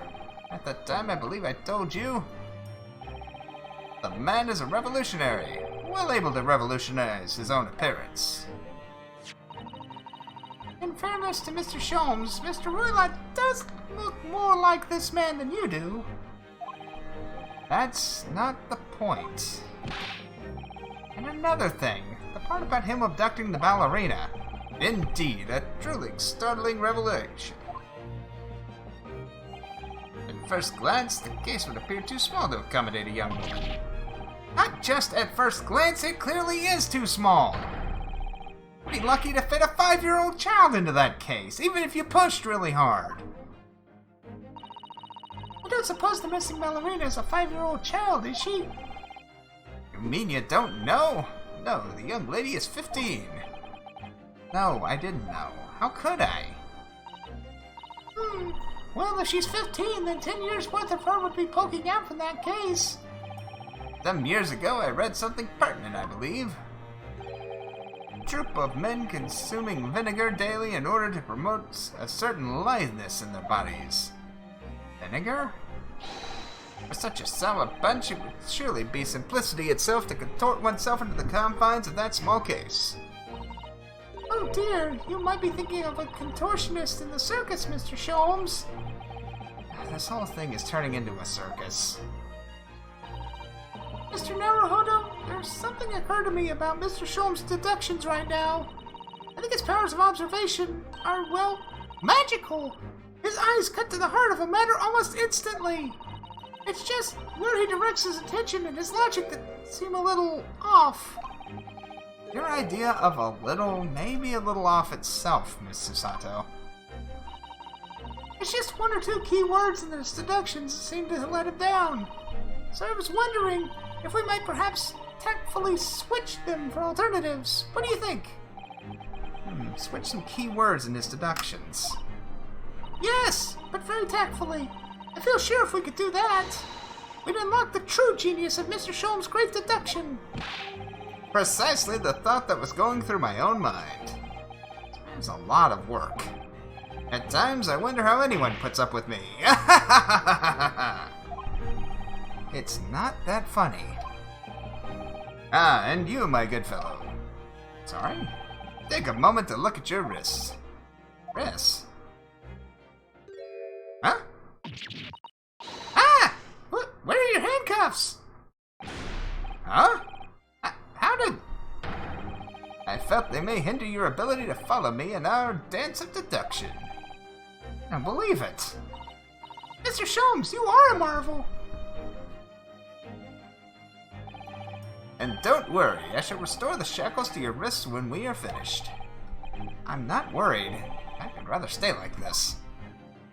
He certainly is. So, let us begin. Herlock Sholmes is proud to present his Logic and Reasoning Spectacular. Why do I suspect that probably in normal circumstances he has Watson to do this for him?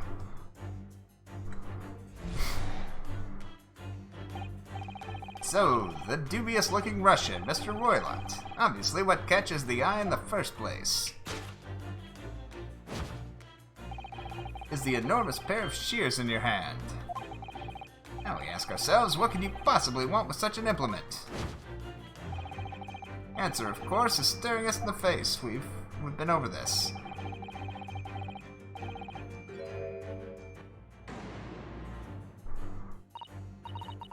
I'm not sure. Would you really use shears like that to cut off a beard? That's something I'll ever have to worry about. Doesn't quite sit right with me, though. Doesn't even be sitting right with Mr. Roylott either. As I suppose the deduction is wrong. Let's try to switch a key word here, Naruhodo-san, and see if it helps matters. Alright, but how? I think we should start by taking a long, hard look at Mr. Roylott. Really his beard he intended to use those shears on. Exactly! We do manage to find something that seems to fit the sense of Mr. Sholmes' deductions better. Then what? Then I'll leave the rest in your capable hands, Naruhodo-san. You're the one who has to do something about this. Anyway, let's see if there's anything we could even use to switch around in that last sentence. What exactly was Mr. Roylott going to use those enormous shears for?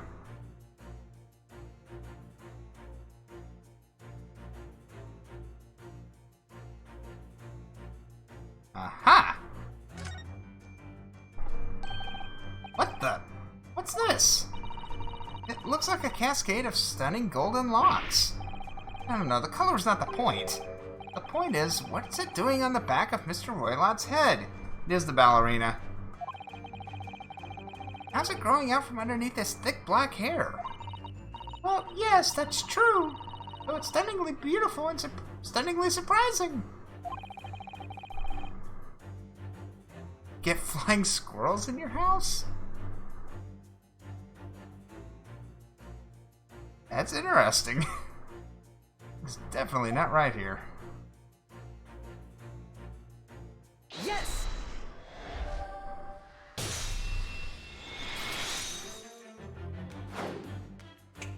Oh, now we're doing it!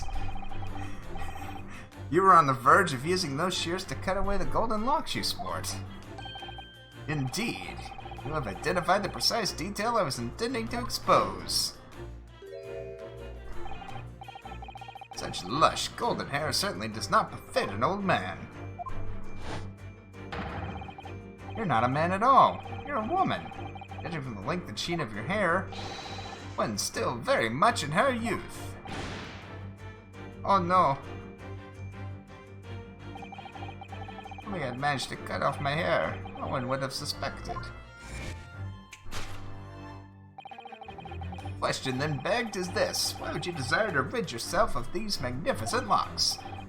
Again, the answer is plain. We have clear evidence to shine on the matter. I'm sure it needs no further clarification. Evidence that reveals your true identity is the article about the revolutionary. Well, that was a shock. No idea that old man was really a young woman in disguise. Did you? What? Why are you staring at me like that? Yes, it was a surprise. Naruhodo-san, you're enjoying this, aren't you? Sorry? You look like you're in your element as you dance around the room deducing facts with Mr. Sholmes. I'm just doing what we agreed. I'm not having fun or anything. It's strictly business.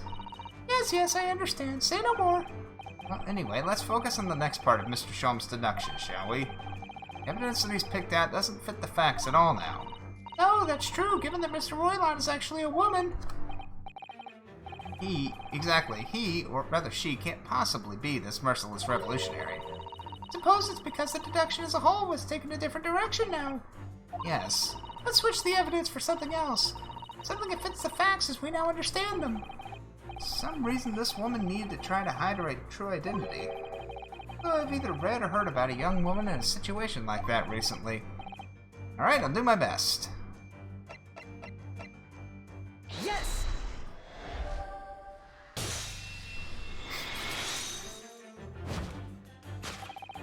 The evidence that reveals your true identity is, of course, the article about the ballerina. That's right, you've hit the nail on the head. Renowned prima ballerina of Novovich Ballet disappears from Shanghai. It would appear we are finally able to address you by your true name. Yes, because your true identity is that of the Novovich Ballet's prima ballerina, Miss Nikolina Pavlova. Ah!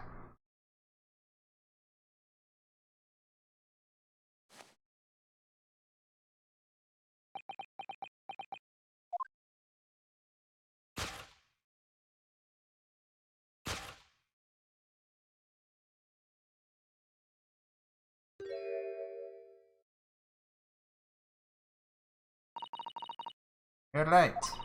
My real name is Nikolina Pavlova. But please, I beg you, don't tell anyone.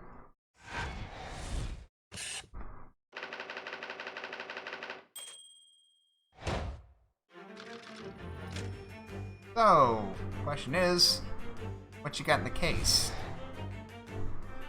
Well, presumably she's got the tiara in the case, but there's something else in the case, too. Now, as for my second conclusion, probably a pet, you're right. You are, at this very moment, on the brink of committing a most grievous crime. And the proof of this crime? Over there.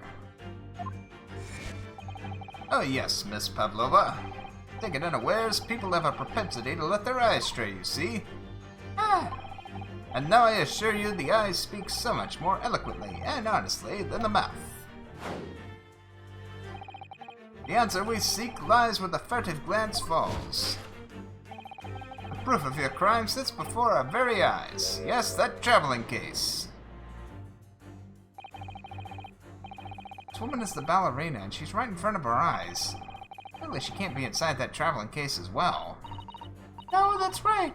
Seems she wasn't abducted at all. In which case, what is the crime this young woman is apparently committing? I could see I'm gonna have to step in and fix the great detective's mistake again. You seem to look pleased, Naruhodo-san. You like the idea of another chance to dance around with Mr. Sholmes? Stop it. Anyway, there must be something else here that shows what this woman is up to. Ah, there it is. It's hiding behind the, It's sitting out in the open! It's not even hidden.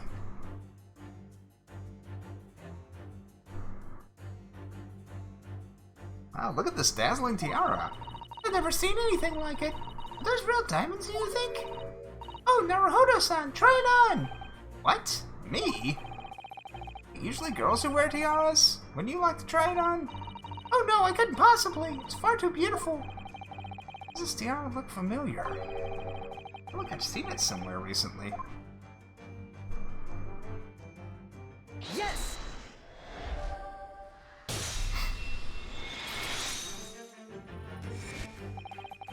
Proof of your crime is surely this tiara. Ah! I believe this tiara is worn on stage by dancers in the Novovich Ballet, is it not? Indeed. It would appear to be identical to the tiara pictured here in the newspaper article. And if the reporting is to be believed, it's an item worth 20,000 rubles. Summary. The crime you've just committed is theft. Oh no! Yes, you left your ballet troupe unlawfully, taking their precious tiara with you. Ah!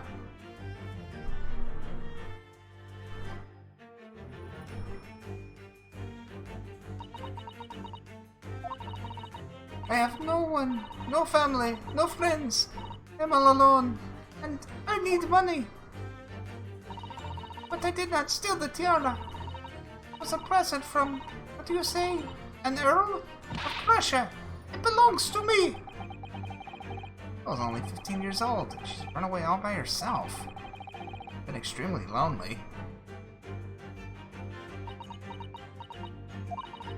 Alright, I will tell you everything. There is no point in hiding it now. Come, come, let us not be hasty. What? There remains one unsolved mystery about you. Mystery? What do you mean?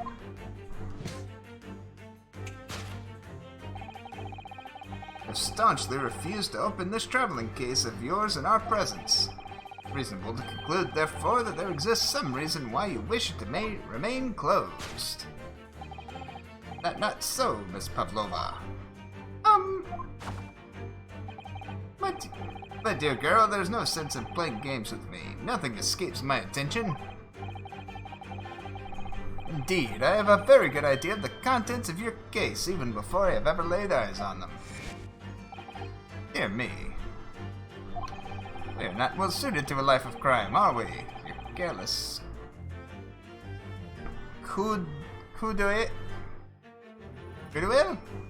Ah, I can't pronounce French. Betrays you. Once again, we need only follow your furtive glances to find the answer. Yes, the real reason you refused to open your case is written in the books on the shelf.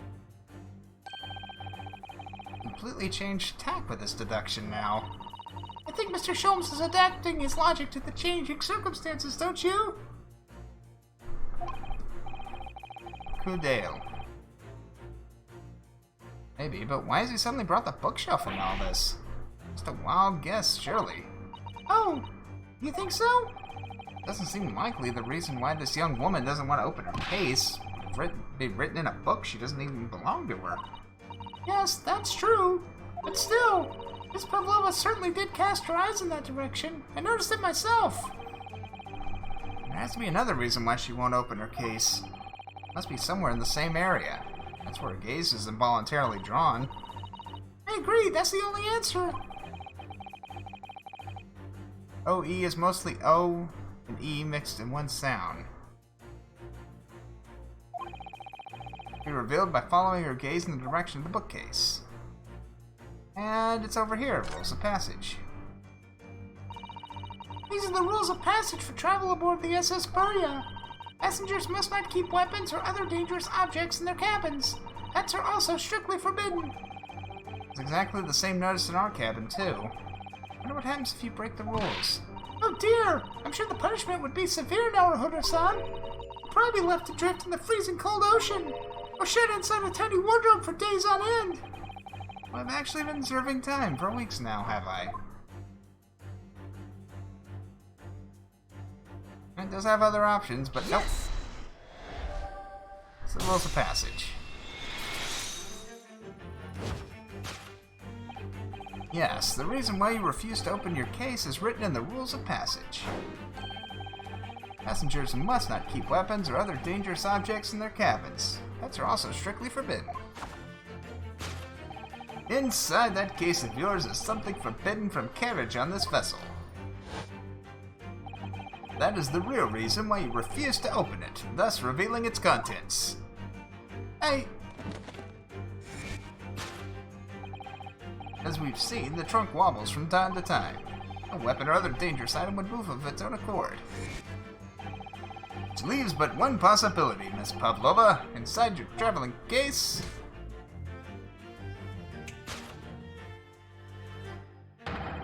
is the last item forbidden, listed as forbidden in the vessel's rules of passage. A pet. Ah!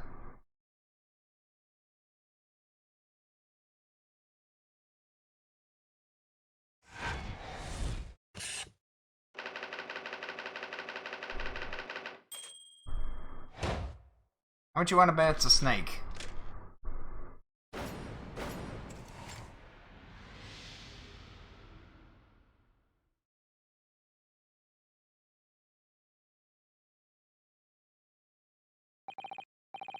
So clearly, you aren't who you said you were.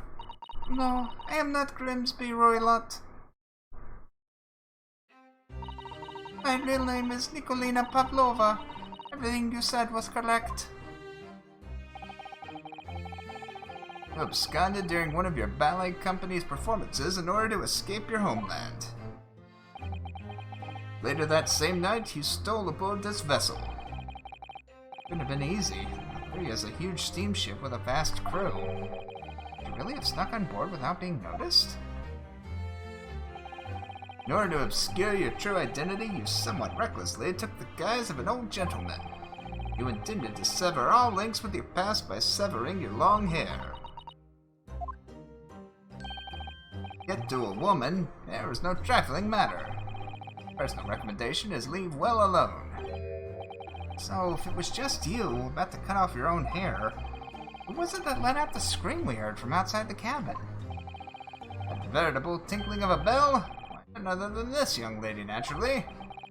More like a full set of pipes, if you ask me. I was so scared when I ran away in Shanghai. I was sure they would come looking for me. That's why I decided to, what do you say, disgust myself, so no one would recognize me. As a result, you transformed yourself into that questionable old man. I see. I put on the fur hat and fake beard. Then, just before you came in here, I saw on the newspaper, right on the page, there was a picture of me. I was so frightened, I couldn't stop from screaming. I knew that if I didn't change my appearance completely, they would find me. So I decided to cut off all my hair as fastly as possible. I picked up the scissors in my hand And at that precise moment, we walked in through the annoyingly unlocked cabin door.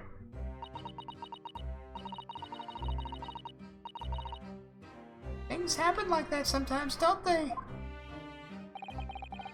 Things do indeed happen like that from time to time. Still even talking about the same thing. There's just one more thing I'd like to know. What exactly do you have inside your traveling case? You are right. It is my dear friend inside. My only friend in the whole world. Please, don't tell anyone. The captain finds out. If you say to any of the crew Your secret is safe with us, I assure you. But in return, you must tell us, in as much detail as you can muster, about the events of last night. Yes, alright. I will tell you.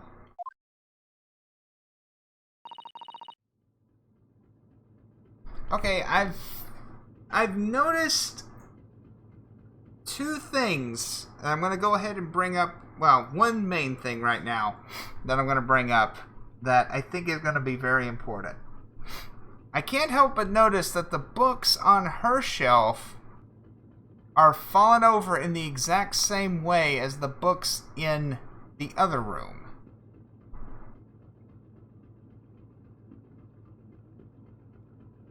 I also notice, and can't help but wonder, if there was some sort of a jolt that caused it to lean or jolt or something. I can't help but wonder, given the positioning of the lock on that door, if it were greased well enough, could that have caused it to slam to lock on its own?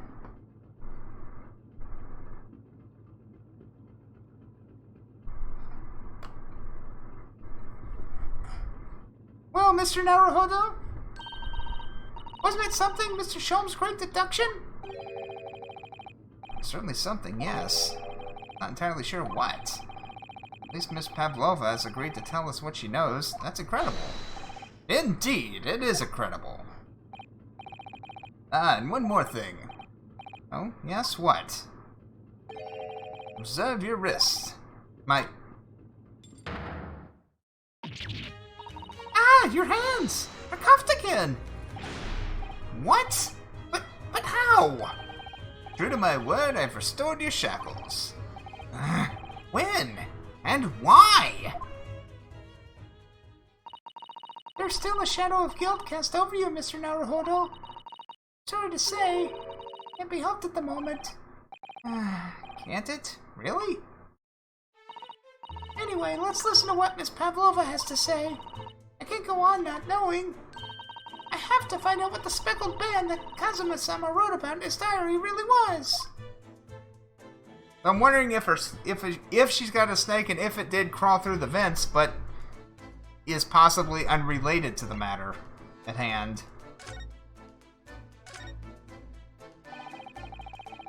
Did you know that someone was killed in the cabin next door to this one last night? One of the crewmen told me this morning when I was eating breakfast. The man who died was a friend of mine. Oh. That's why we're trying to find out what happened. Did you notice anything unusual last night? Perhaps you heard a strange noise, for example. Perhaps people talking? Perhaps the ship was absorbed in a wild tempest. Perhaps its steam engine exploded. Perhaps everyone on board would have noticed if that had happened. Miss Pavlova, is there anything you can tell us? I don't know. I'm sorry, but all I could think about last night was what I had done and whether they would find me. I didn't notice anything that happened around me. Oh, I see. You've run away from your ballet company, haven't you? The Novovich Ballet? Yes. I'm traveling to Great Britain, and from there I want to go to America. I will never dance again. I want to forget everything about the ballet. I will start a new life. You wish to forget? A challenging proposition. And you have that striking tiara as a reminder. But that tiara is mine! I need it to live! I have no money of my own. The Novovich Ballet gives us only a little food and water, and we must dance all over the world. I had to run away. I had no choice. If I stayed, it would have killed me. So you ran away to protect yourself? Yes, under the crew of the ship. They have all been kind to me. They let me come on board, and they said I could hide in this cabin.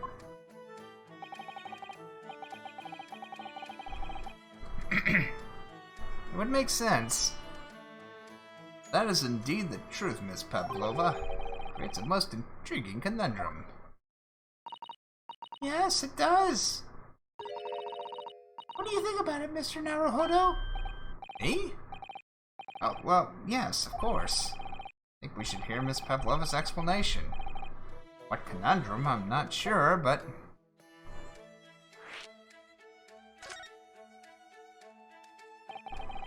Miss Pavlova, allow me to pose you a riddle.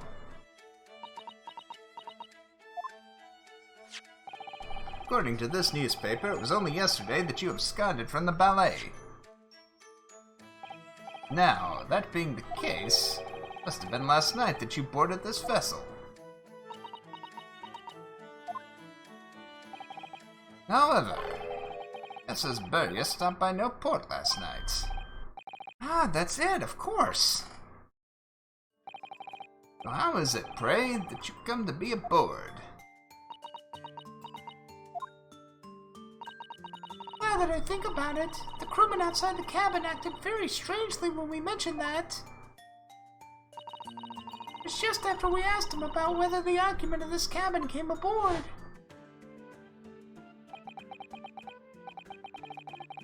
That is not your business. Yes, you're right. He did seem to be hiding something.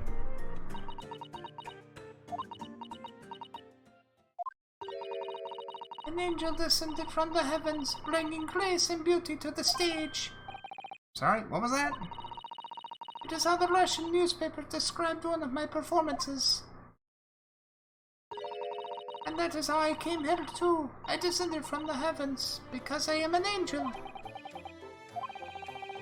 Considering English isn't your mother tongue, your description is very vivid. Mr. Sholmes once said, I can never resist a touch of the dramatic. Seems Miss Pavlova is the same. Genius descended from the heavens, bringing grace and beauty to detection. Words once said about myself. Quote from a wonderfully extravagant advertisement for the adventures of Herlock Sholmes, in fact. Yes, Mr. Showy. Anyway, it doesn't look like Miss Pavlova's gonna tell us what really happened.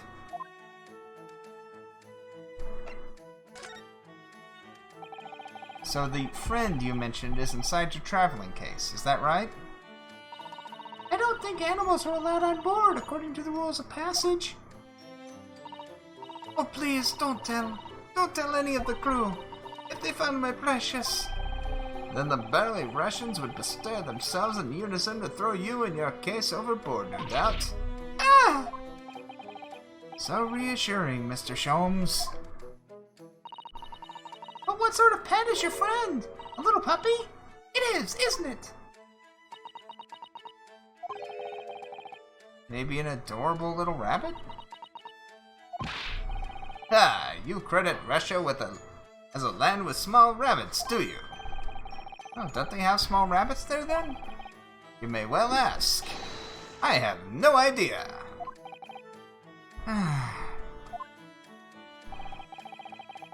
You two are miserable bunglers when it comes to understanding the nature of young ballerinas, friends. Isn't it obvious? It must be a chicken. Really? Consider the benefits. A rousing wake-up call, daily fresh eggs. When adversity strikes, satisfy the needs of sustenance. So you'd eat your friends. Now remember that.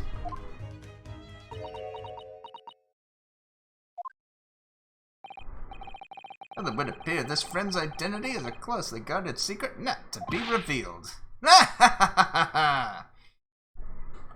We're trying to figure out,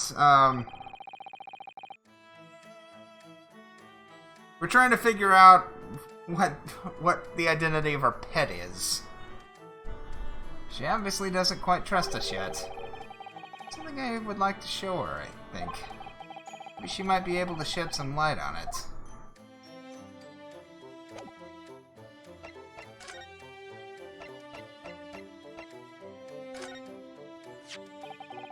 This is the diary of my friend who passed away. His diary? Yes, and he wrote in it last night before he died. Something a little unusual. It reads, 1:23 a.m. I can hear a faint whistling sound. And then a few minutes later, 1:35 a.m. It looks like some sort of speckled band is dangling from the ventilator grill. A speckled band? I don't understand. Strange, isn't it? But the ventilator he mentions joins to this cabin, you see. Up there on the wall. In other words, this cabin and the victim's cabin are connected together. Oh! Miss Pavlova, has something occurred to you?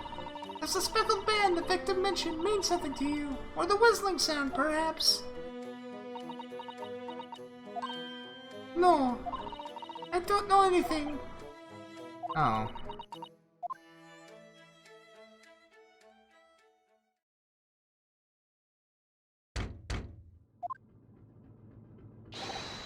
Excuse me, Mr. Roylott.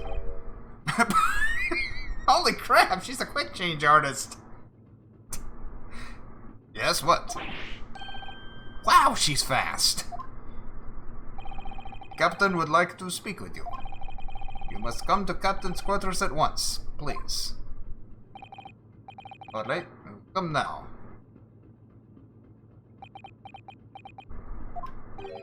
What? You must leave, now. Oh no, it's fine. Don't mind us. Yes, please don't worry yourself, Mr. Roylott. Get out! The passenger said out. Or would you like me to throw you out?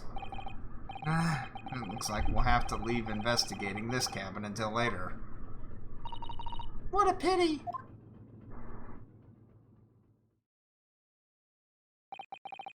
So we lost our chance. Still not managed to investigate Miss Pavlova's cabin, and unceremoniously chased out. That is to say, we were quite literally picked up and thrown into the passageway outside. Oh good. Just about to say I need to stop to let my throat rest.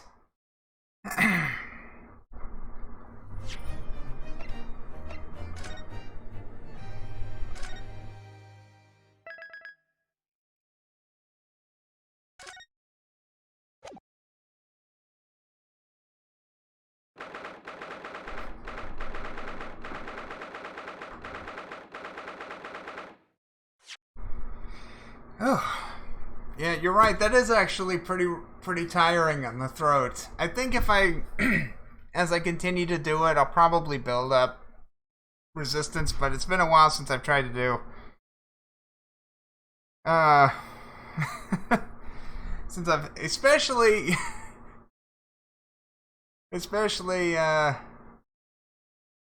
Sasato's voice.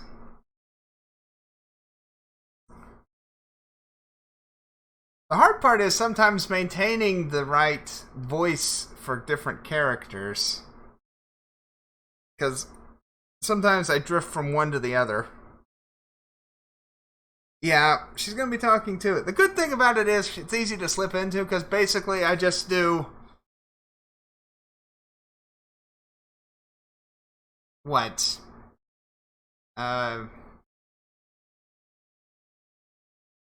What's her, Sakura's voice from Naruto Abridged, basically. So it's easy to slip into, but it is kind of rough for extended sessions. And I have to say, oh my gosh, I am really enjoying Herlock Sholmes.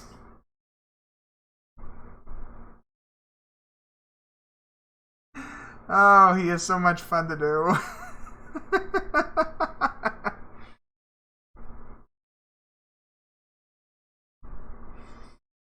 Oh my gosh.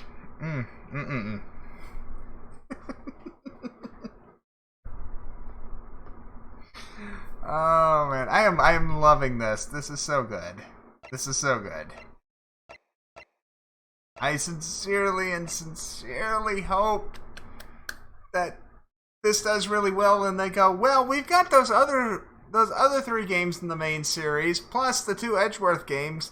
We should re-release those. And then I would go, yay! And I could actually stream them instead of... The sad thing is, I've got, Dual Destinies, I think? Got like the 4th game. I've got it on my 3DS, and I've barely touched it because it's like, I want to